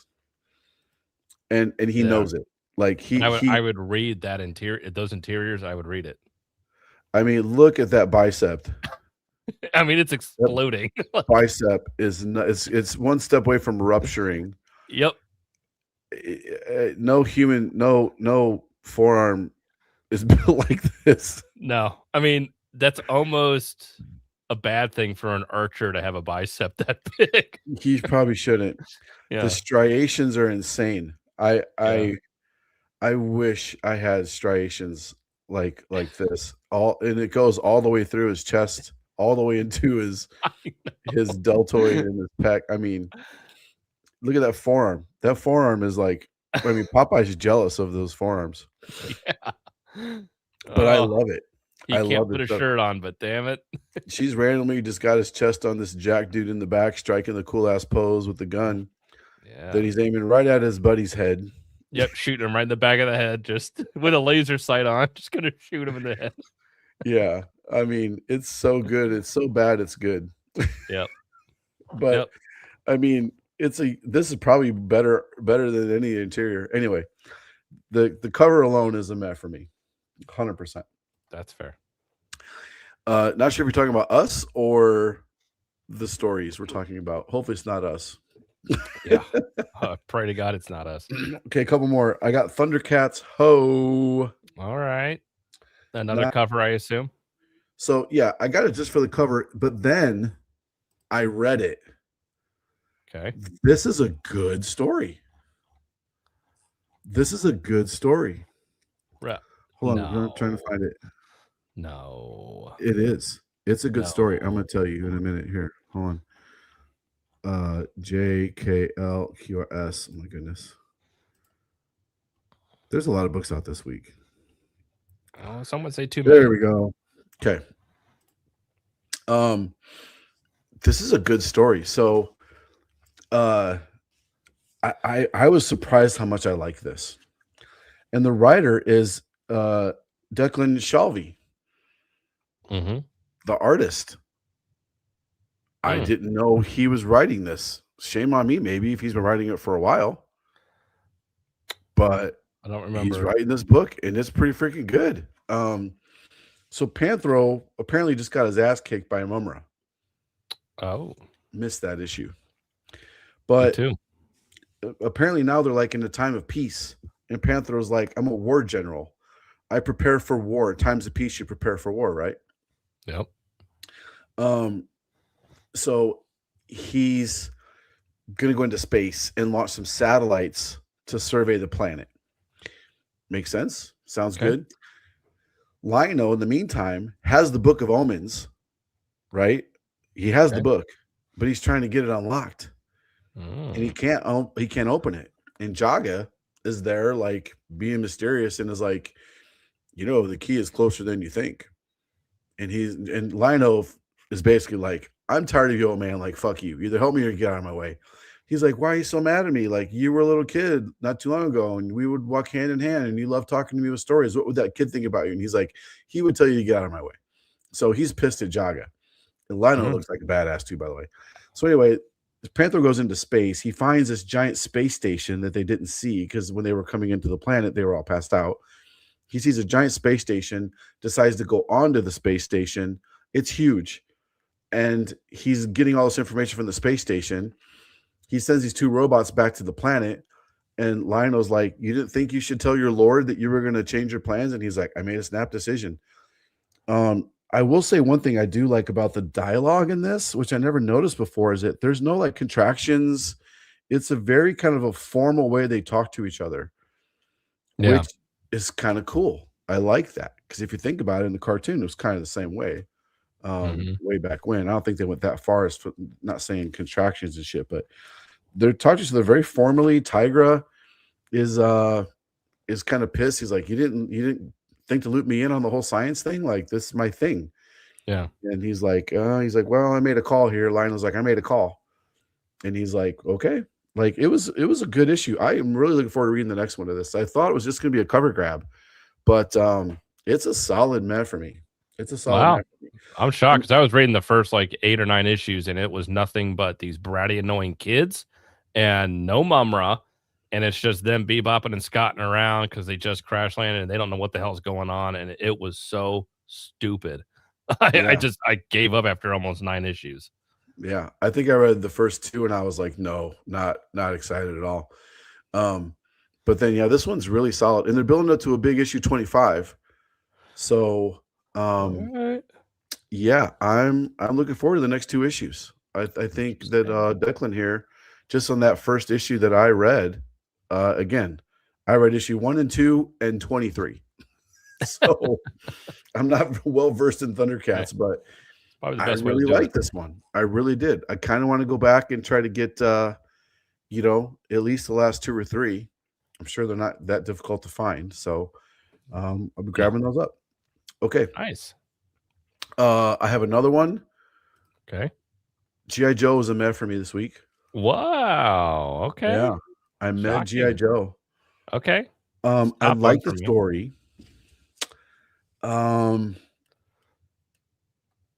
Huge departure from the Dreadnought line. Yeah, this is going Like, back. I Yeah. mean, huge departure. That if it wasn't for the Dreadnought story, it may have made it into my top 10, but that Dreadnought storyline was so good. So good. Now they're reintroducing this guy, right? Yep. Marvin. I like the character. I think Josh Williamson makes a little tongue-in-cheek joke when he keeps saying, how can I make your day more cheesy? That's like the cheesiest line in the world, and he keeps saying it, and it's like, but he knows it. It's almost a little meta stuff going on there. It's kind of cool. I love it. I love when he busts out the big ass machine. That Gatling gun, those are mounted to the side of helicopters and aircraft. You cannot pick those up. Yeah. Oh, it was this Roadblock. I think that's his name. Yeah, I think it's I'm not very well versed in the Joes, but absolute beast of a man. He picks that freaking Gatling gun up. I love it. I gotta show this scene. I love he picks that gun up again. That's almost worth the cost of admission right there. Look at that. that was nuts. I was like, I wonder what his machine guns are going to be like, because he's a machine gunner. I was like, I wonder what gun he has. I was curious to see what he's going to pick up, and he bust out that thing, and I was like, shut the front door. That's insane. He picked up a freaking. I mean, that on the cover, it's nowhere near what he has. That weighs a fourth of what he picks up in the issue. Yeah, and actually shoots. Like, it's crazy. She's not in the issue. Solid cover though. Oh yeah. There he is right there. That's the Oliver. Yep. There he is. I think that's the ratio. 150. It's not bad. Yeah. It's like a 50 cal. It does. But yeah, just crazy. Oh God, that is awful.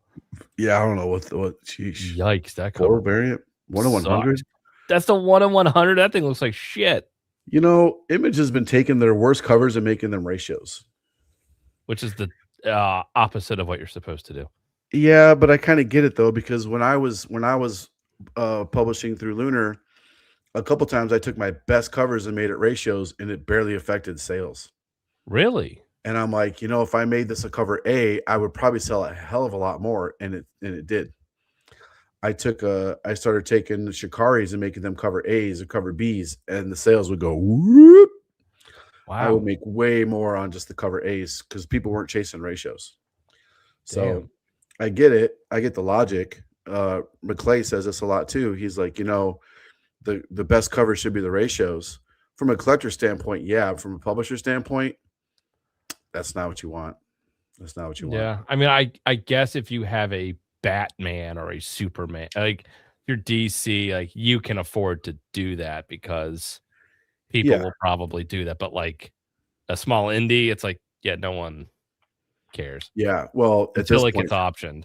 at this point, Skybound, I'd rather have this as a virgin as a ratio. Absolutely. Honestly. That should have only been a virgin. Or I guess you could do a 1 in 10 or something and then 1 in Yeah. 50 Yeah, or do a 1 in yeah. 10. Yeah. But that's what they choose for 1 in 25. Yeah, it's like, no, that's your cover B. Yeah. That's what they choose for 1 in 50. No. And then that's a solid cover A. Yeah, that's a very good cover A. You know, and then that's the 1 in 100. That's not a cover. No, it's like you reject that. You're like, it's like a sticker. Yeah. You try again. That's a free sticker you hand out at Halloween to give to your kids. You guys like, yeah, I do. I got some stickers for you. Thanks, man. Not a 1 in 100 ratio. God. I mean, not shitting on Martin Samanigo, but you know, I mean, come on. When you hire someone, how do you give them art direction for this? Okay, I want a really blocky, cartoony, almost negative space variant. Yep. But just your roughs. Don't actually finish it though. Yeah, it'd be cooler if they form a star with their weapons. There you go. That'd be cooler, but no. And why do you pick those characters? I have no idea. I get him, but like, anyway. Okay, that's a solid cover A. That's a good cover A. But yeah, and then you get a little twist at the end. Cobra's little infighting going on with Cobra and Destro, of course. Great stuff. They hinted to that a few issues ago. This will be high in my top list, by the way. So okay, very well. This is meh for me.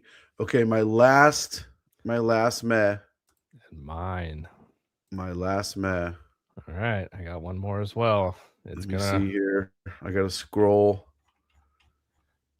H, L, S. This one's gonna hurt. It might hurt. Survive. Oh, that's yours? Okay. So that's barely snuck into my top. But mine. What's yours? I have Absolute Batman. Oh boy. Okay, let me find that one.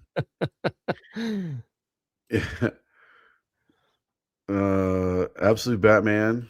I got hold on. I can't finger it. I have to just lightly touch it because it's gonna be a $400 book pretty soon. It'll be worth $100 billion. Yep. You know, I'm not mad at you for saying that. Not at all, actually. Okay, so we'll talk about Survive, and then we'll transition into the topses. Okay, so Survive was literally the last of my top books of the week. It barely squeaked in there. Got it. So your Survive was my skin breaker right there on the correct. Just and I was like, yeah. So, I mean, good story. Solid story. I would rather watch this on TV as a movie. I think it just it lacked those moments in the comic of those oh shit moments. Mm-hmm. Just, I mean, at this point, it's spy thrillers ending, explosions. I thought the ending was kind of weak. Really? No, the ending was lackluster in my opinion. I was like, really? It started off so good. Like the potential for this was fantastic. And then I don't know. Once they get out of that sub. I know. I thought they were going to be on the sub the whole time. And the whole ticking clock was this thing is sinking. We're going to run out of air.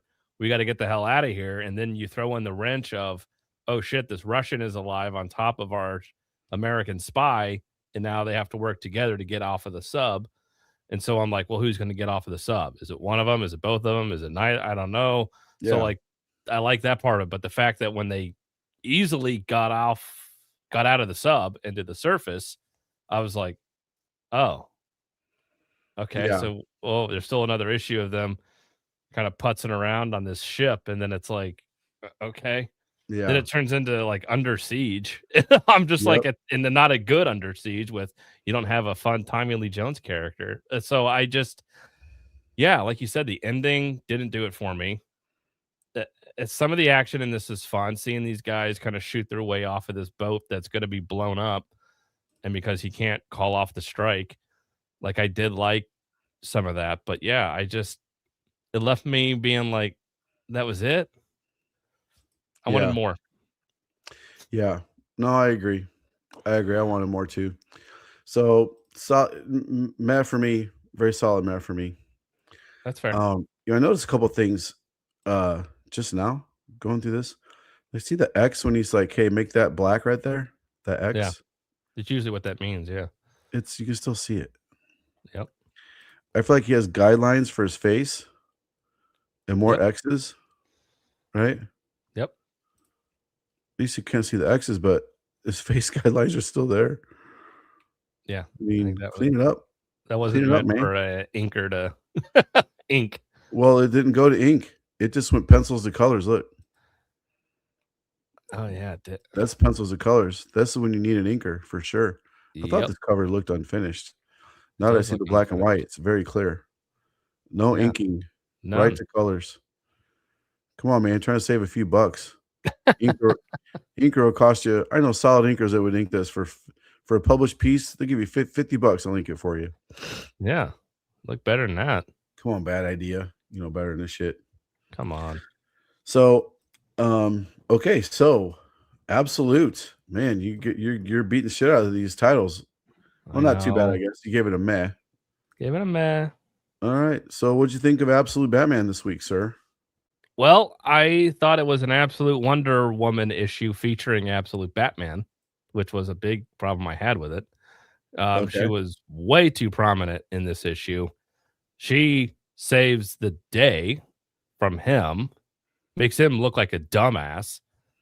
And so I'm just like, wait, I thought Absolute Batman was a badass guy who would come in here and just wipe the floor with everybody because of he just destroyed a guy the size of a friggin' football stadium, and he acts like he didn't just do that. And so, like, he just kind of felt underpowered. He felt like they had to depower him and kind of prop her up. And then I'm like, "Oh, but this is an absolute Batman book, not absolute Wonder Woman book." And so I just felt like power levels were off. But I Okay. didn't mind the issue of him needing her to help his friends out. He goes and visits everybody that has been you know, fucked up because of Bane, all the rogues gallery, and they're all pretty much pissed at him, Yeah. and rightfully so, because you have Penguin who can't eat solid food, who is like stuck only living on his stomach, it looks Yeah, like. he's still living on his stomach, can't eat solid food. He brought food for him, and they're like, he can't eat solids. Yeah, he can't eat Dick. food, right? And then Harvey Dent, half of his face, of course, obviously is fucked up. And Yeah, Riddler, we didn't even see him, but God only knows what he looks like. good lord. And so he's feeling guilt because of this. And then Waylon obviously is alligator crocodile creature thing. And so he is calling upon Wonder Woman to help revert them back or at least do what he can magically because he can't do anything else Yeah, to solve this problem. And she's like, all right, it'll cost you though, sort of thing. But she's like, all right, fuck it, let's go. And so then they go into the shadow realm or whatever the hell they call it. And he has to do some trials. And then, of course, she does them for him. And I don't know. We'll see where it goes from there. I don't know what's going to happen by the end of this. But yeah, yeah, I just felt like it was a Wonder Woman story. yeah, it's kind of like a throwaway issue. It's just, you know, he's dealing with guilt, obviously, from his friends becoming who they are. He's especially feeling guilty about Waylon becoming Killer Croc. Um, he summons Diana with that talisman she gives him. He has one more summon left, which I'm sure will come into play much later in the series when we're least expecting it. Yep. She'll probably come in a badass way and save the day. I really love this cover. By the way, like this cover, I thought is probably one of the best ones. And I mean, if you want this cover, you can go to comics.com and pick it up. There Yeah, you go. there it is. But well, speaking of covers, real quick, I mean, you get this. Okay, Michael Choi, great, but lyrics, okay. great, Yeah. pretty good. There you But go. then you get to Frederici, which is fantastic. Yeah. And look at this thing. That's a store exclusive for Heavy Mental Hell Destroyer Comics. Dan Quintana. I Sure. mean, this just wins the variant cover battle for probably all of Absolute Batman. Yeah, it's a gorgeous cover. It's so good. Yeah. I mean, holy crap. I'm very jealous of this cover. I wish I had this as a store variant. This is so good. I like that Absolute Batman look. Yeah, he doesn't look like over bulky like usual. No. No. You can barely see his face. You can't see his skin at all. Yeah. She looks pretty and terrifying.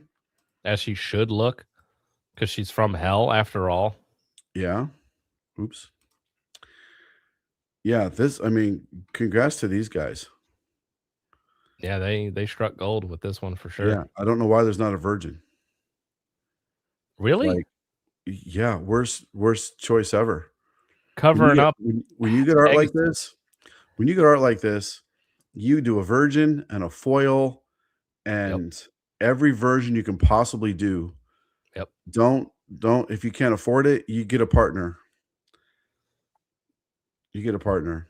Absolutely, 100%. I mean, you make everything you can out of this. You do exclusives, you do, But, you know, con a lot of these exclusives. guys, it's ego, I don't want a partner. Why?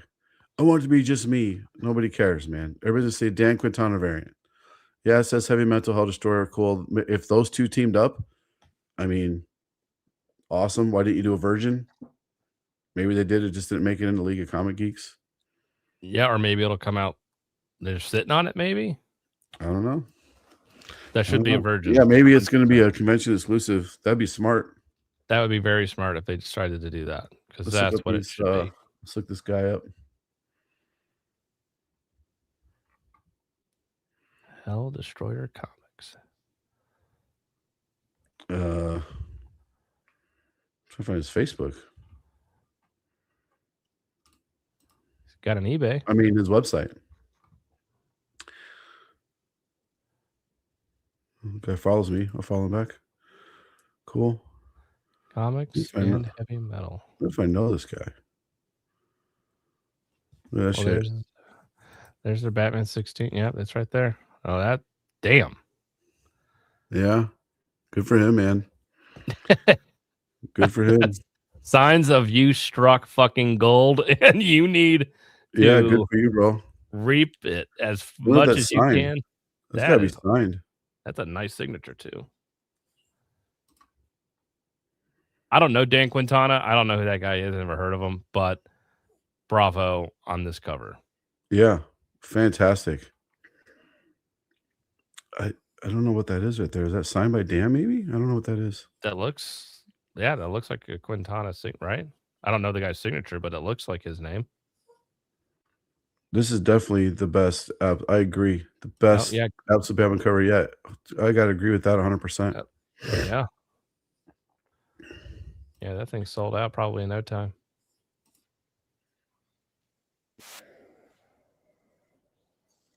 you guys hear that? No.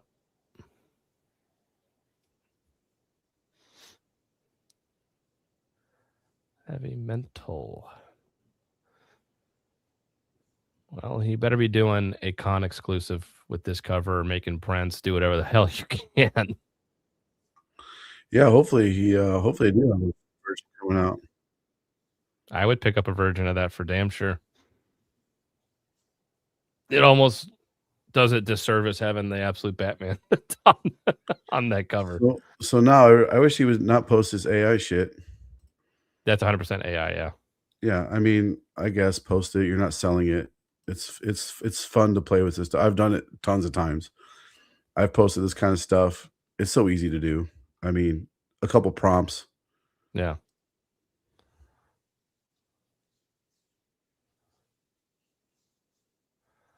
Oh, this guy's going to be signing this book. There's only there's your version. There it is. See, that's another thing. Limited to 1,000 copies. I mean, you can do 1,000 copies, but you're paying I mean, that's a ton, extra. right? You're paying extra for those. So regardless, well, he likes his AI art, doesn't he? Yeah, he does. He likes his AI art. Um, so yeah, you got to do 3,000. Usually it's 3,000 at 350 a pop, right? Okay. Um, I thought you had to do 3,000. well, DC will let you do it, but they charge you more. Oh, okay, okay. You're So still you can do paying. whatever you want, You're still, theoretically? well, kind of. So my friends will correct me if I'm wrong here, but you're basically still paying that much for the project. You're still paying 10K for the project. Okay, okay. Oh, you can't see it. Hold on.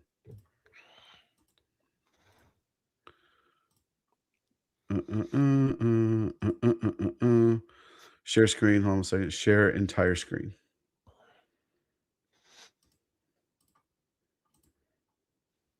There we go. You're still paying 3,000 times 350. That's 10,500. You're still paying that much for the project, basically. Okay, regardless of your print run. Yeah, regardless. So Okay. now you're just paying, divided by 3,000 or divided by 1,000. Yep. You're basically paying, let's say, $10. It might be 9 if I remember correctly.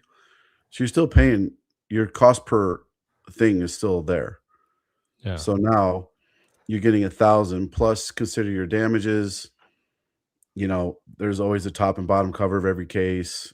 You're gonna have at least 4 plus random damages here and there. So you can consider usually 10%, probably less than that because DC does card stock to be damaged. I mean, you've seen those books come in. Oh yeah. It's a shame. It's a shame it happens. Yeah, 50 signed ones. Oh yeah, there it is. There they are. Okay. Oh. Well, I hope he printed some versions of this cover. Yeah, I mean, good for him, man. It's rare that you get a cover like that that's a home run just off the bat. Like, I Yeah. mean, you saw me exclusives we do a ton, All where the we share. time. Yeah.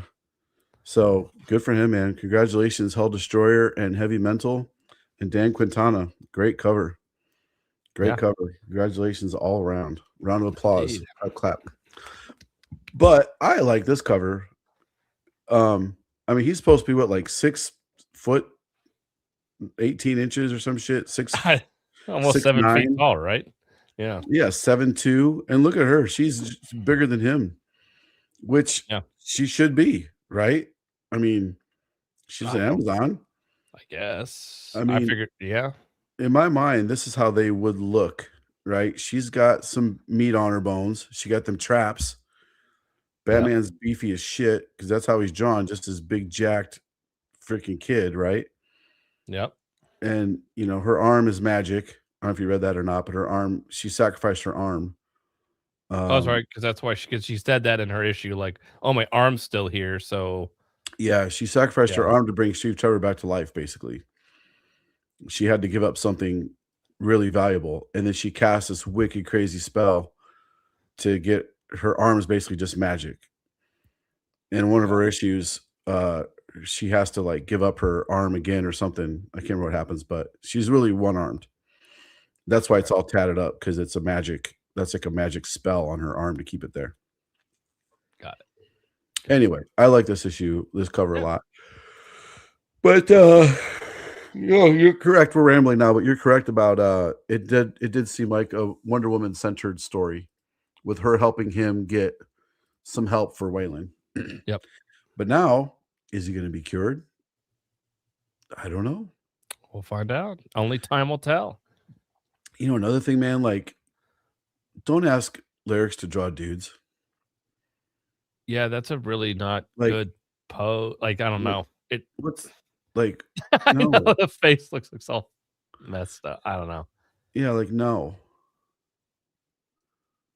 There's something weird about him, like, exposing his chest, like, out like this. It's just, like, a weird I don't know. Yeah, it connects, I guess, but I guess I could try to look up. Maybe it connects with 17. Oh, Okay, now we're gonna go down a little rabbit hole real quick. It's all right. You guys can't see my logins. Good luck figuring out that password. You won't. you can't figure out any of Sean's passwords. I don't even remember my passwords. I was gonna say he doesn't know, and employees don't know. We're looking at Absolute Batman. Yep. 17, 18. This is 16, so maybe it connects to 17.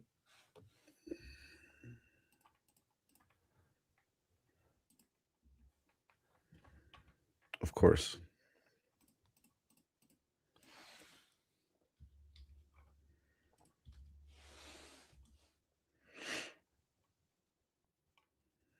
No, 17. Nope. Maybe it connects to Wonder Woman. No. That's a cool one. It's like a He-Man pose. It's probably Absolute Wonder Woman, maybe. Could be.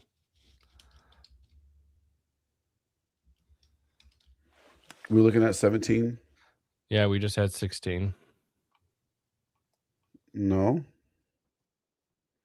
Yeah, that's got to be whoever that is. Oh yeah. That's the gigantic girl, or whatever her name is. Yep.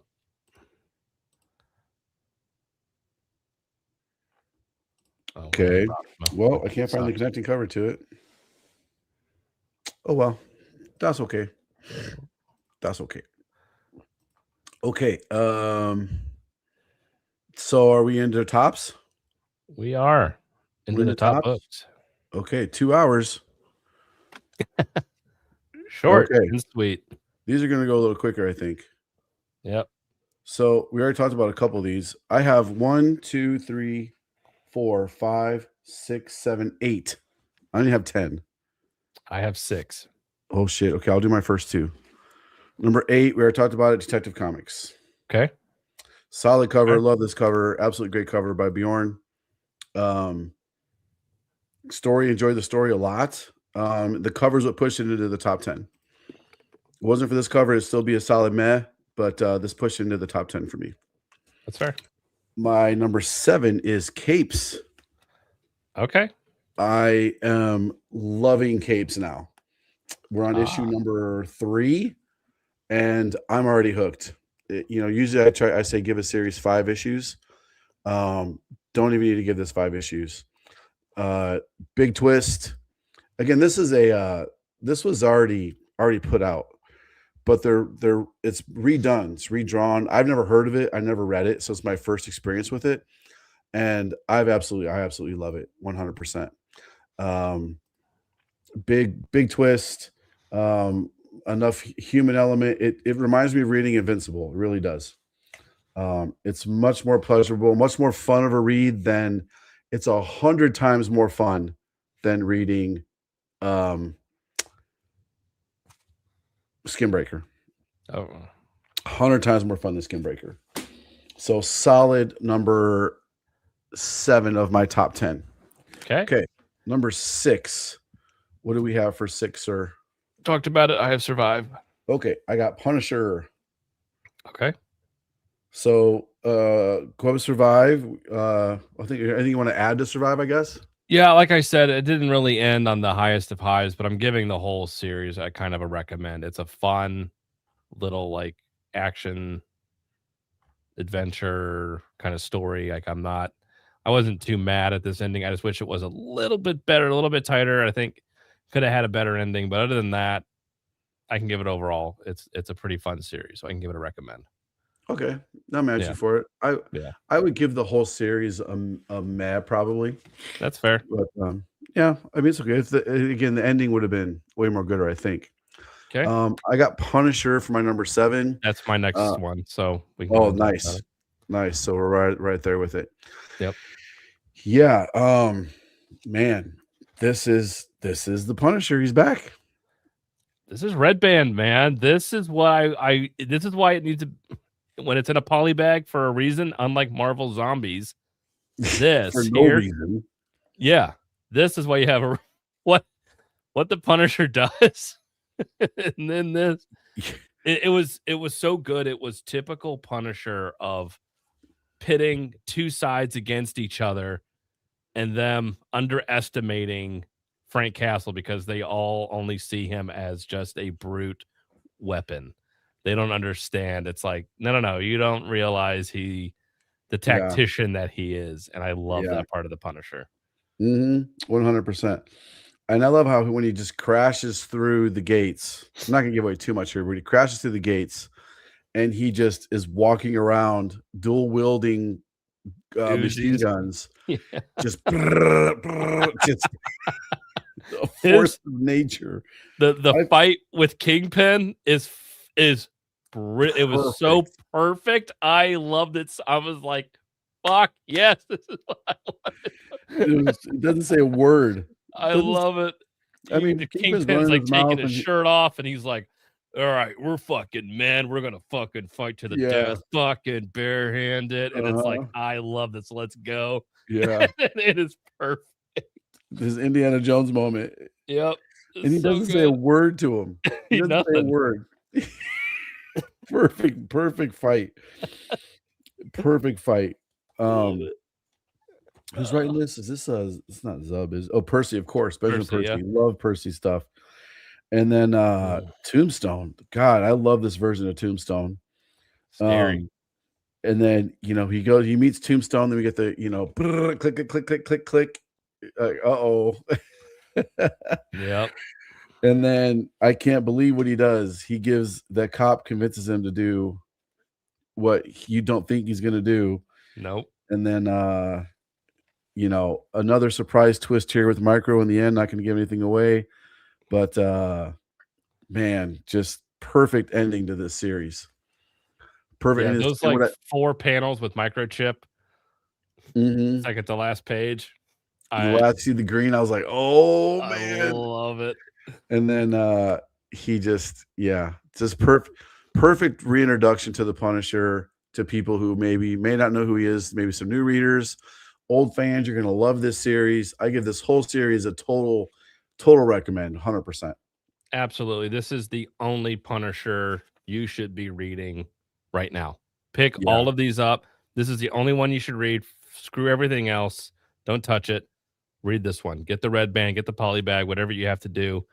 Just read this one. Have fun with it. It is a lot of fun. Yeah, totally agree. Okay, number 5. That was my 5. So I skipped ahead. So you go to your 5. My 5 is Feral. Okay. My 5 is Feral. My top 5 could all really be interchangeable. Well, except for my top one. My top one was just so good. It's just almost untouchable. It's so good. Yeah. But Feral, like this whole series is, yes, it's must read TV. 100%. If you're not reading Feral every single week, you are missing out on the best comic on the shelves, in my opinion. Agreed. I don't give a shit about cats. I don't like cats. I just don't. But the way these are written, they're cats, but they're very human. They're very relatable in every way. I gotta get this damn. There's so many comics on League of Comic Geeks this week. Feral, there we go. Jeez, why could I not see that? It's so good. Like everything's going to shit at the Pet Mart. That's a great cover. It is. Halloween It's H2O. so good. Yep. Yeah, Trish nailed this cover. Agreed. So cool. Tone Rodriguez, fantastic. I didn't even see that. I didn't see that. Vault Comics awesome. and Collectibles. Oh, it's an AC Canales variant. Oh, that is awesome. Okay. AC Canales. I know him. Good dude. Yeah, that's pretty cool. It's an Alien homage, Yeah, obviously. that is awesome. Okay. Vault 35 Comics. Go give them a look, guys. Yeah. Yeah, so good. Oh, thank God. I'm glad you're not here, you douche. Just kidding. You do make cats interesting. There's Trish. Trish is back. I did not see his variant for Punisher by number 4. The pho? I didn't know that. You didn't order any. No. Or if you did, I You didn't didn't- see them. Now I gotta look it up real quick. Yeah. You gotta go on to the Bay of E to go find one then, apparently. Oh, look at that. Is that a store exclusive? What the hell did I click on? That's definitely not Korean. That's I like that. Did I think Wait, I have to go look and that see if I looks got that. familiar. Yeah. I think I got one. That's pretty good. I don't like the way his legs are bowed in. It's kind of a feminine pose. It's a little effeminate way to stand. And when you're holding that kind of a gun, you need to have a wide base stance. Yeah, I think he's crossing his legs because he needs to take a piss. Yeah, he's got to pee while he's shooting his gun. Yeah. It's just The the ricochet is metaphor. vibrating his bladder, making him have to pee.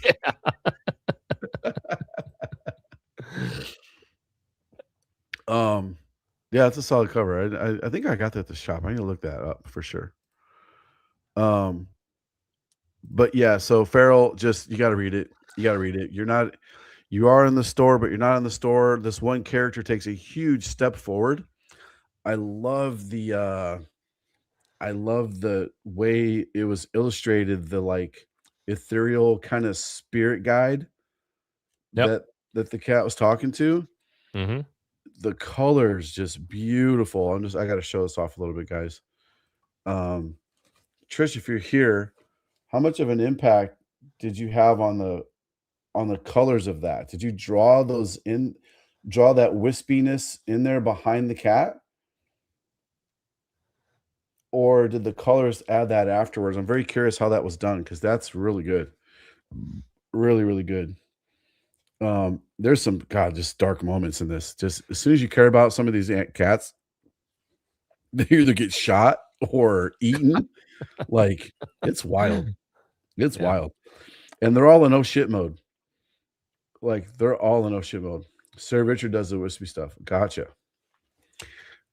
Well, she nailed it. Sure, she complimented your stuff very well.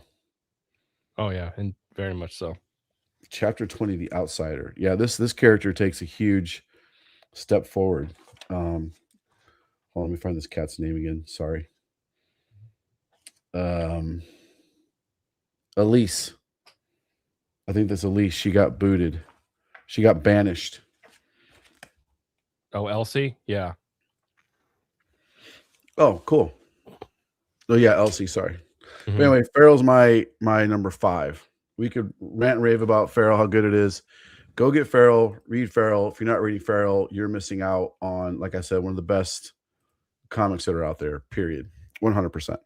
Agreed. Okay, what do you got for number 4, sir? I have Infernal Hulk number 3. Ooh, I have Absolute Batman. Okay. Hulk is coming up for me. So we already talked about Absolute Batman.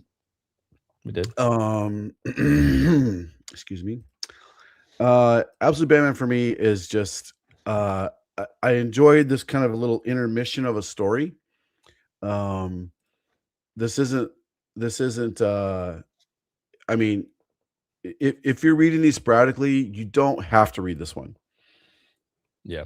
It's not you don't have to read it to move the story forward, but it's a really good meet between them. I love them walking through hell. It takes them 16 days. The little jokes are funny. Don't look at that thing, it'll kill you. Don't sniff, it'll kill you. Don't do this, it'll kill you. So don't do this. She's like, let me guess, it'll kill you. He's like, no, why would it kill you? That's dumb. Like, I know. It's little jokey there from Scott. Pretty good.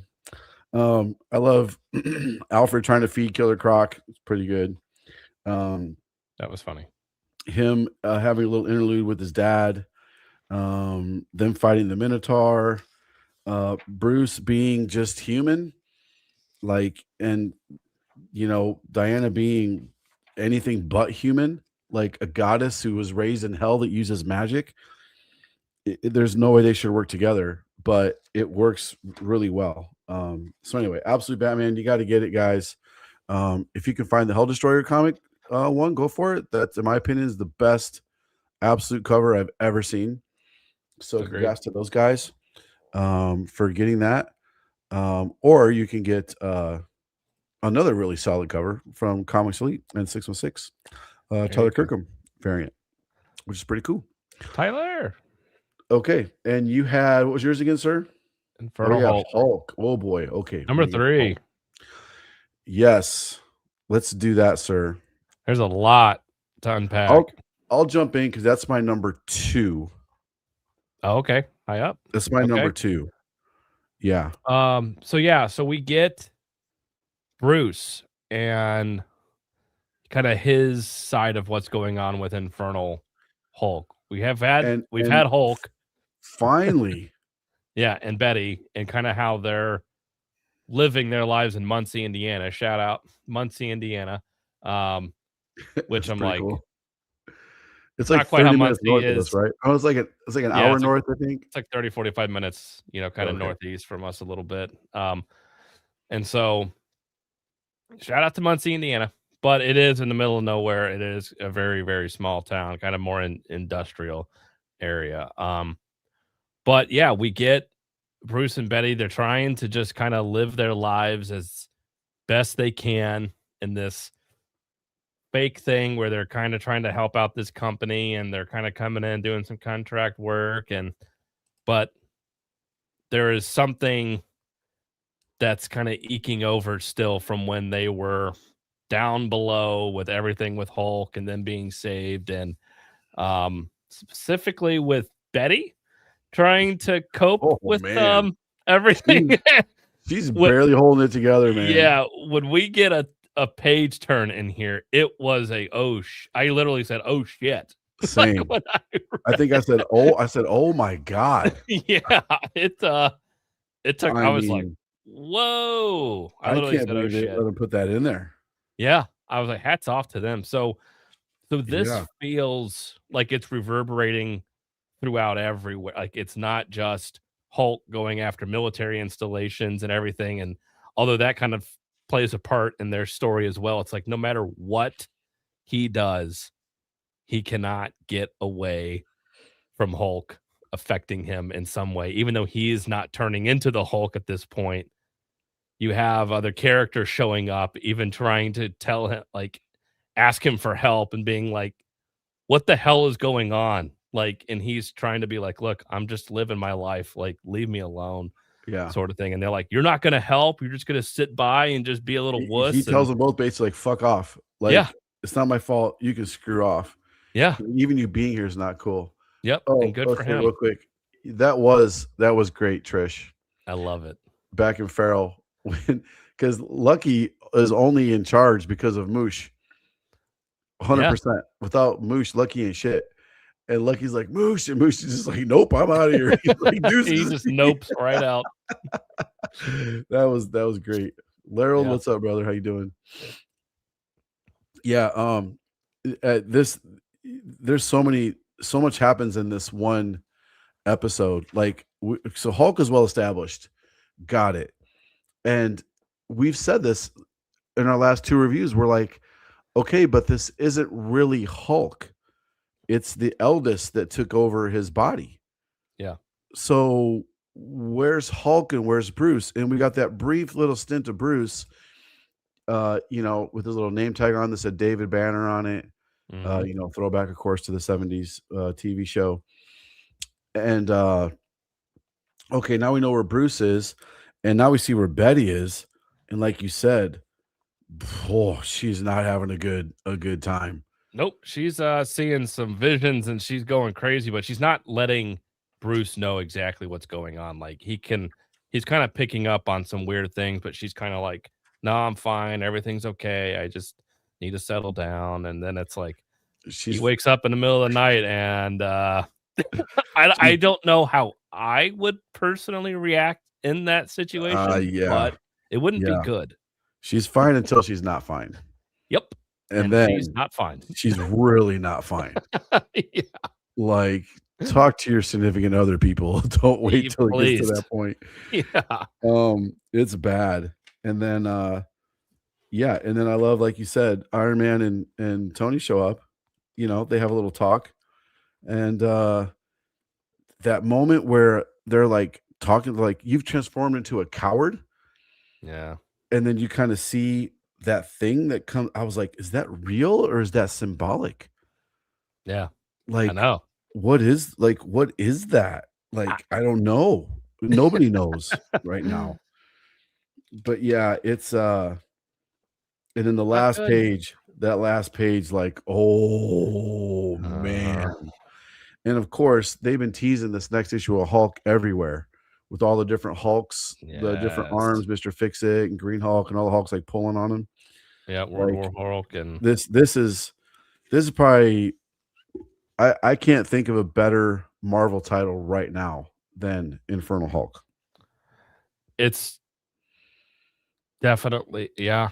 I mean, I'm trying to think of something else that could even come close, and it's carrying over from Incredible Hulk to Infernal Hulk now, 3 issues in. I mean, Philip Kennedy Johnson and Nick Klein are lightning in a bottle, and they are absolutely perfect for Incredible Hulk in what they're doing.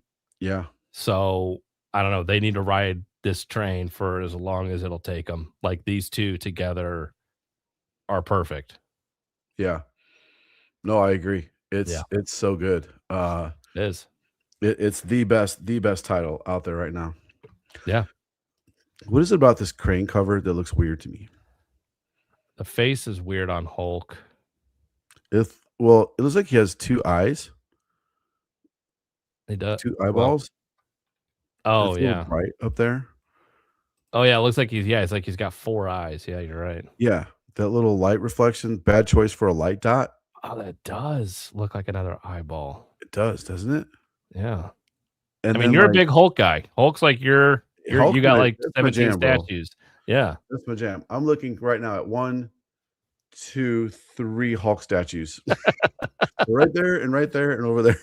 See? And downstairs, you see my house. I have more. Oh, I have yeah. a big Hulk. I like a Hulk. I got a Yoda looking up at Hulk. My mom got me. It says "Dream big" on it. Um, Here's another weird thing. Like, don't put a mark there because everyone's gonna Oh, think that's his it's a nipple, nipple. and he doesn't have a matching. Hulk has no nipples. Nope. That's weird. Um, I don't mind when people over musculature the Hulk and give him extra muscles. Like, that's not a muscle. Yeah. Like, if that's his bicep, that's his tri. Your tri is gonna separate into a long head and a shorter head. That's not a muscle right there. But I don't mind that. Like, that's not a muscle either. Right. Like, your lat is here. That's not a muscle either. Again, I don't care. Like, give him all the extra muscles. It doesn't matter. It's the Hulk, right? Yep. But uh I don't know. I think it's maybe this torso is weird too. Like, his waist should have ended right here. It's a little elongated. It's really elongated. Like, he wouldn't have like, that's a girl's waist. Yeah. It really is. That's a It female is. waist. Yeah. And that wouldn't be the case. And it's even weird. I zoomed in, but when you zoom back out, full body, it looks even weirder. Yeah, it's like he cropped 2 different pictures on top of each other, and Yeah. That's a girl's waist. yeah. I mean, don't get me wrong, dudes will have that. When you're super musculature, look at bodybuilders. They have that extra, you know, that's what stops you from have a V-shaped waist. If you're too built on the side until you go from a side profile. I'm getting way too deep into this right now, but I mean, yeah, like Arnold in his prime, like Mr. Universe, like he yeah. kinda had that going Yeah, on. look at the old guys before they started doing HGH. Look at Coleman and Cutler and Arnold and Lou Yeah. and the classic bodybuilders before they all had these distended stomachs from overusing HGH. Um, like, there had those wings right there on your stomach wings, but the stomach ended right there. It didn't go down another 4 inches. Yeah, it's weird. Anyway, and you know another thing, when did Hulk not have any hair on his chest? Not that I care, but it's just odd to me. I don't wanna be Wolverine, Yeah. but you never noticed that? Hulk's never had. I've never looked at yeah, he's never really had hair. Yeah, not that I care. Just a casual observation.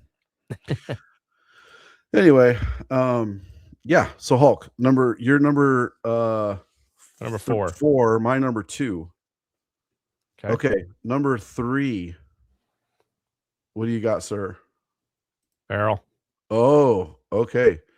So you Yeah. talk about Farrell, and I'm gonna pull up these books again because I keep losing them. Yeah, like you said. So this ends chapter 20, and this kind of bookends these 20 issues start to finish. And I love the book ending that they have here and how cyclical life is. Like I love that poetry of it, how it rhymes from where we started this issue to where everybody kind of is now. Our cats are in the moment, and it just kind of seems like no matter what you do, no matter how far you go, no matter how much you think you're trying to get out of a situation, you will always end up back where you start.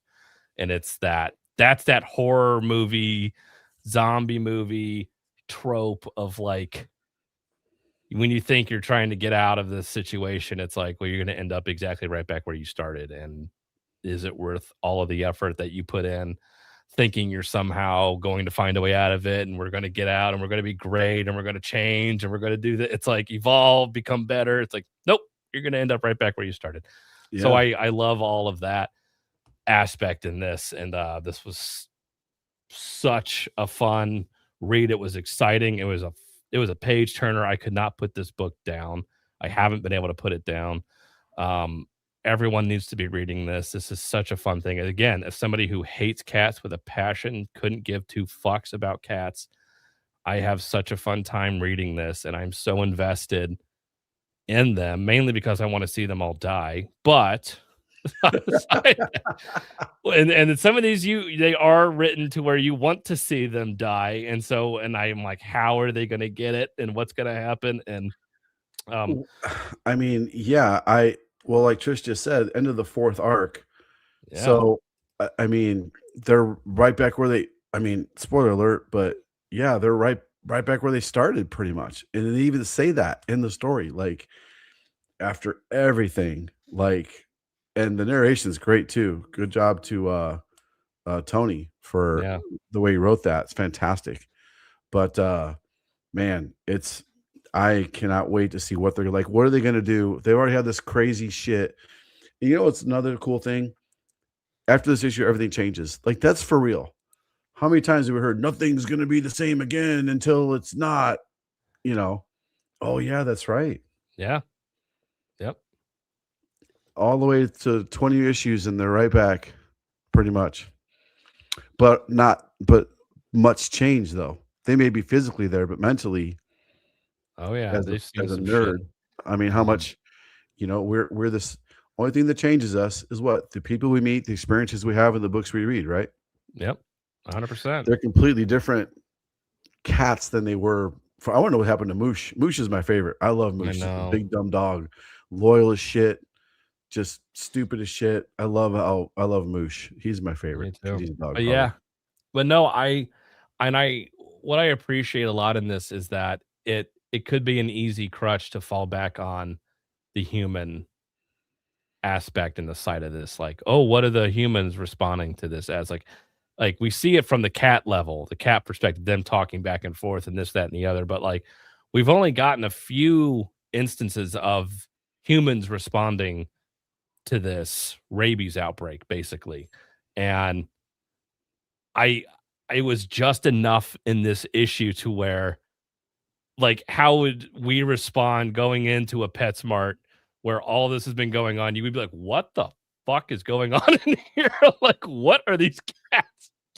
Like, and they only just got a little taste what's going on. Like they didn't even get a chance to really dig in here and be like, what were they doing in here? So I love it that it's just sprinkled in enough that it's perfect. I have such a fun time with this, and again, those aren't the main characters, but just kind of seeing the human aspect, it would be easy to fall back in on that to kind of see, hey, constant human involvement with these cats. But no, we really get them, and it really focuses on them, and I really appreciate that. Yeah. No, great observation for sure. 100%. Okay, so my number 3 was Absolute Wonder Woman. We talked about this a whole bunch. I'm not gonna go back into it a whole bunch. Get this cover from comicselitecomics.com if you'd like to. Same with this one. And these are actually up there now too. So this is a key issue, guys. Key alert for Suicide Squad. Ooh. First, I think her name is Giganta, Marvel or DC? You know, that's one of those Giant characters Woman. that Let never me look it shows up. up. Giganta. I think it's Comic book DC. character. That is DC. Giganta Okay, is so DC. yeah, so I it's was like, I thought Giganta it then. was. Yeah, Yeah, I thought it was DC. that's her. So first Cheetah, first Mhm. Giganta, first Ram Man. Buckethead. I don't know. Trash know what Can I mean Man. when I you don't know read it. who it was. Yeah, you know what I mean when I read it. No idea who it was. Yep. Oh, the guy screaming, "It's a nest." We laugh harder this shit out. Yeah, a nest. I It was love it. pretty good. What are you talking about, sir? Absolute Batman Annual. I didn't think it was garbage. I mean, it's okay. It's definitely politically charged. I mean, tell me you need a bad guy and you can't think of anything more than just a Nazi. I mean, come on, really? Yeah. You might as well Low-hanging just put fruit. it if he would have wrote that book today, he'd put them all in ice freaking Well, in ice they'd things. be all villains for damn. I can tell you that. Yeah. Yeah, just you tell me you're not creative. Your bad guys are Nazis and or vampires or both. Yep. So anyway, Absolute Wonder Woman. I loved it. It's a key. We got a whole new story arc. Great jumping on point. The Steve Trevor stuff, I wasn't a fan of that at all. I wish there was no Steve Trevor in Wonder Woman. Like, Agreed. I feel like he's not worthy of Wonder Woman, if that makes sense. Yeah. If that makes sense. Like he's kind of a little bitch in this issue. I always felt like he always was kind of a little bitch. Mhm. And Wonder Woman needs to be with like Superman. I mean, in Dark Or Knight Batman. Returns, well, the shitty version of Dark Knight Returns, the second one that never should have been done. Yeah. He's in there a little bit. But anyway, I just have a hard time with Steve Trevor being her her love interest. Just, I mean, an alpha strong female like she is would not go for him. In my Agreed. opinion.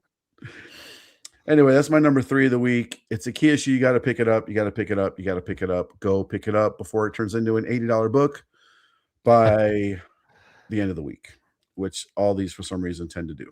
Yes, they do. Yeah, agreed. Yeah. And the interior art panels layouts are just absolutely beautiful and brilliant to look at.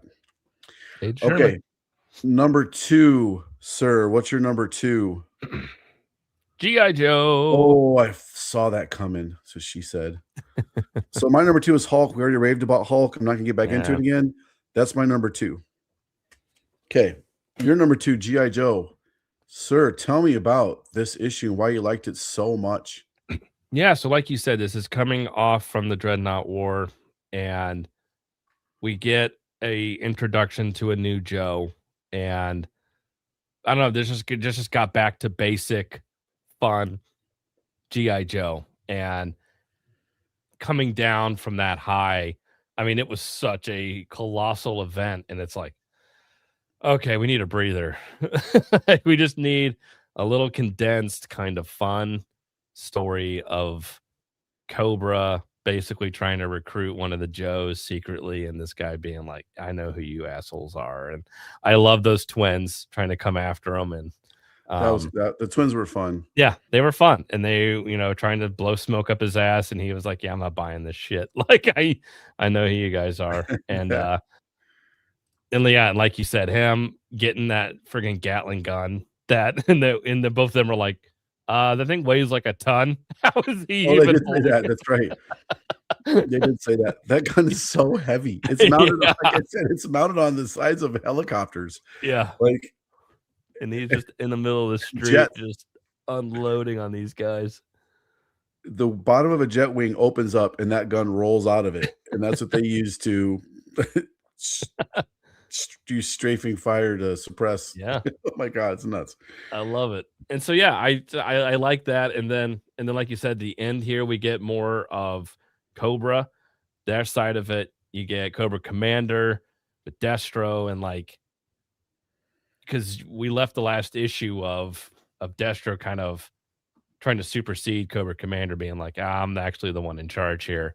And then we find out Cobra Commander obviously would be linking in, finding out a way that that happened and what was said. So like he's aware of everything going on, and so like I loved that fun tete-a-tete and that he knows what's going on. But again, they're going after the Energon. That's what this is all about. We want that power. We need the Energon. Let's get it.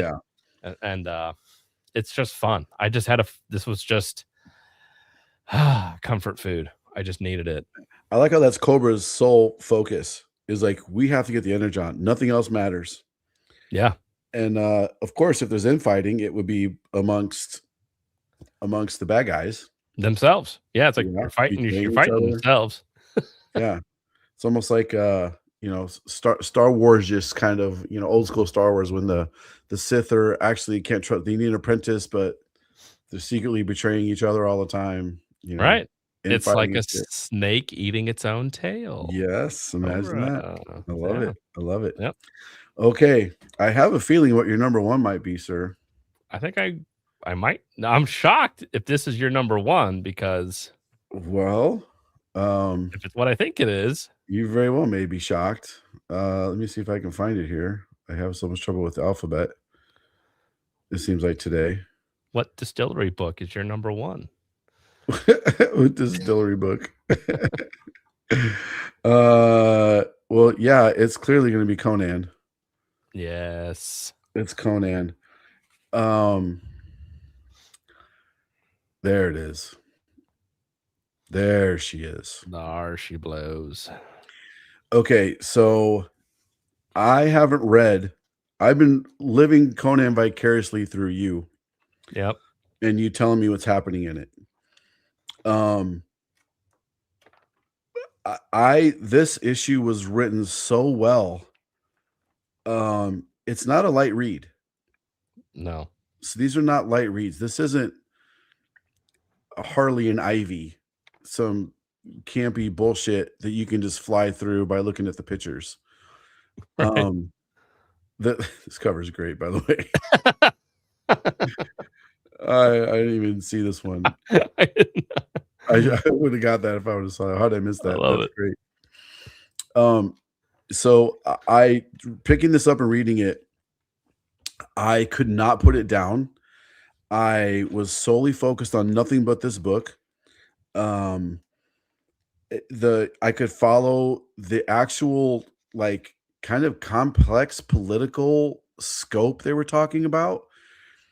I could kind of see where they were going, and the way they led us there, you could see how it was going to end. It was Yeah. pretty clear how it was going to end, but the way they got us there was perfect. Every step, it was laid out perfectly. Everything happened how it should have happened, and it was awesome. It was awesome. This book, the writing, the incredible world that exists that Conan lives inside was so beautifully crafted, and then he was so perfectly written, and the art flowed so good. Nothing this week came anywhere near to touching this book, in my opinion. Nothing came anywhere near to. This is by far the top book of the week. And there were some solid books this week. Absolute Wonder Woman, Absolute Batman, Feral, Infernal Hulk. Like these are These are the top books being published right now in the entire industry, and Conan blew it away, in my opinion.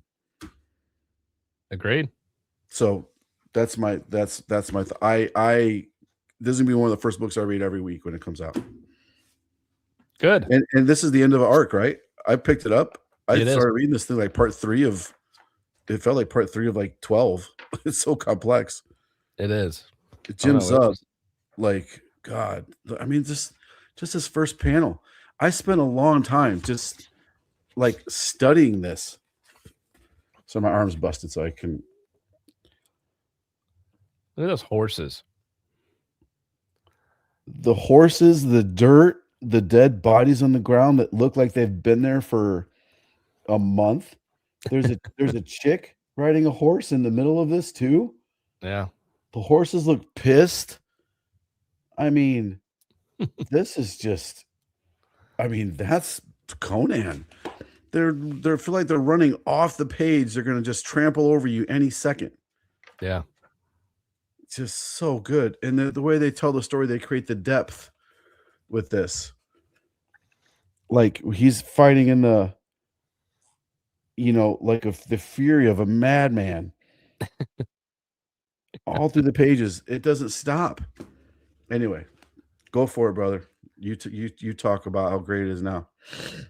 Yeah, like you said, it's all gas, no break, and this 3-part series or this 3-issue arc here that he's done has been, like you said, very complex, very dense, world building, very political, very early on Game of Thrones-esque, where you have different houses, different factions, and they're all vying for power. And then Yeah. they see Conan come into the mix as this absolute psychopath, and they all see him as a pawn that they all want to use to get power from somebody.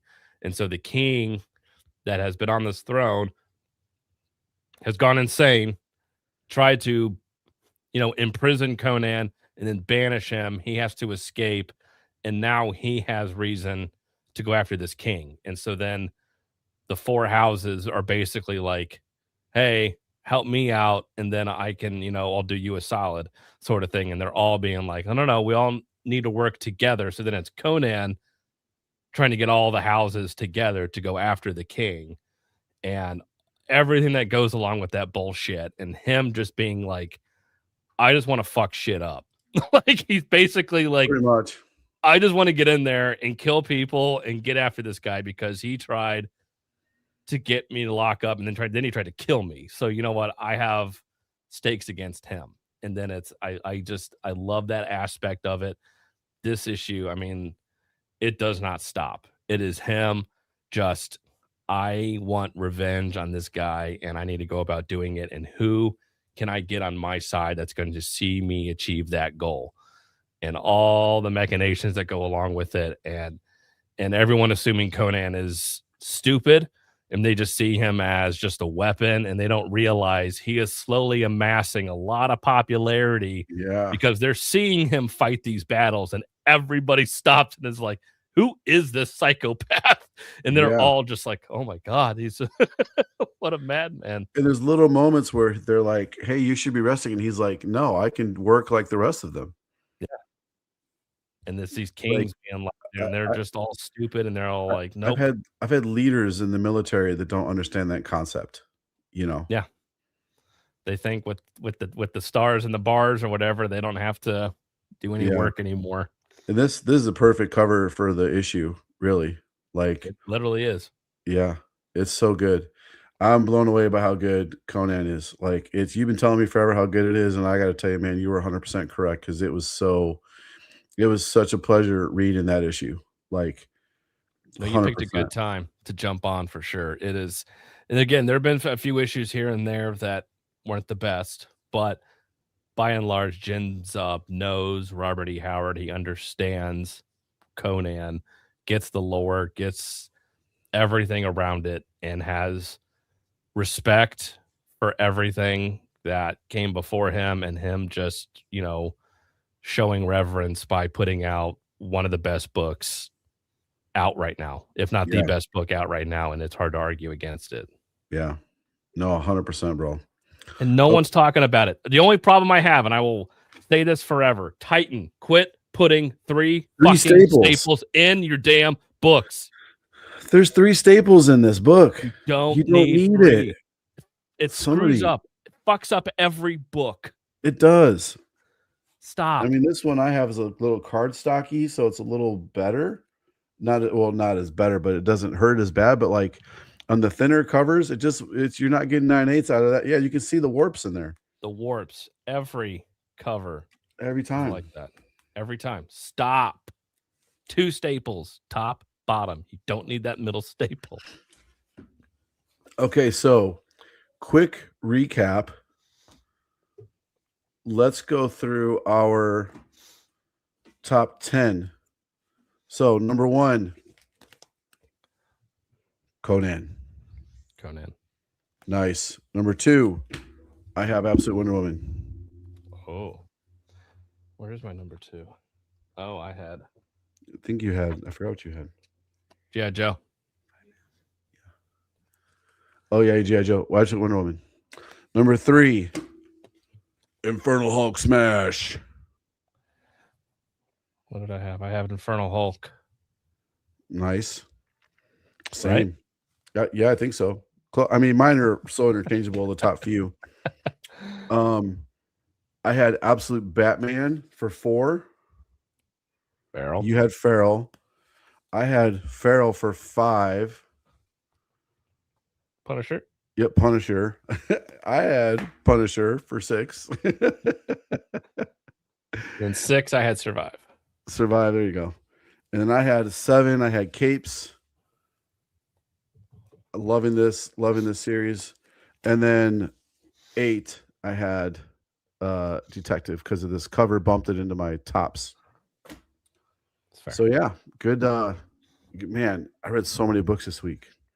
You read a lot. Oh, I forgot. I had 9. Iron Man was number 9 because of the key issue. It was a fun. It was it was a very surprisingly good Iron Man number 1. And there's a key issue of a new appearance of a character that could be very significant in the Iron Man universe. Might be. So yeah, there's our tops.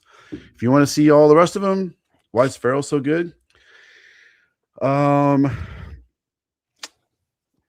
Storytelling between the dialogue and the art is a perfect, in my opinion, perfect story.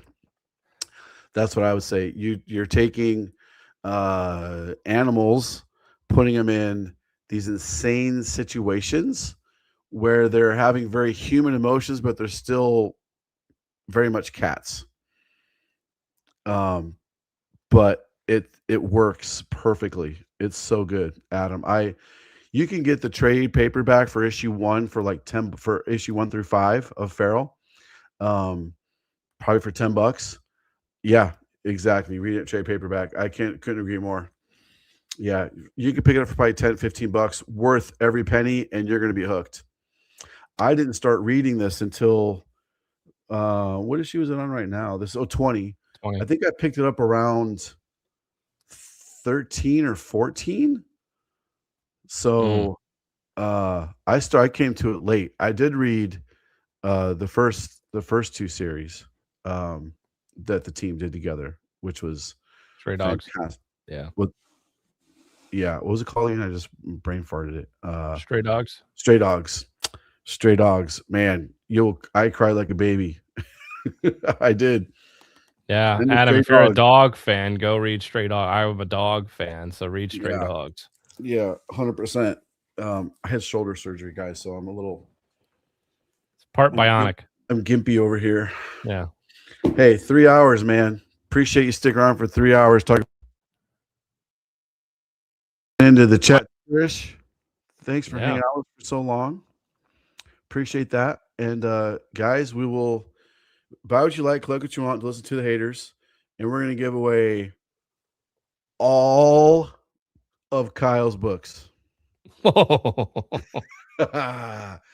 Yes.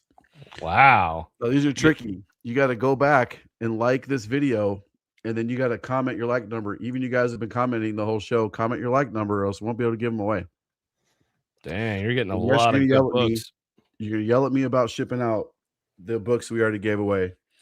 Don't yell at my staff. Yell at me. Email Comics Elite and say, tell Sean to ship my shit out. It's my fault. Even my Okay. Skip-Its and Mez, you're giving those away too? All of them. Your whole Oh, stack, damn. brother. Getting a It's going whole to be a stack. massive box this week. She said. All right, guys. A lot. Buy what you like, collect what you want, listen to the haters. We're going to have a lot of cool-ass content coming up. We had Snowmageddon. Hope everybody's staying safe in the snow. It's supposed to be like negative 10 to 20 degrees tonight, so it's going to be freezing. Cold. So keep your water running. Keep a little faucet on drip. If you got a house, older house, new house, doesn't matter. You want your pipes to freeze because that would suck. And just be safe, guys. Yeah. Kyle, thanks again. We'll talk to you guys later. Bye.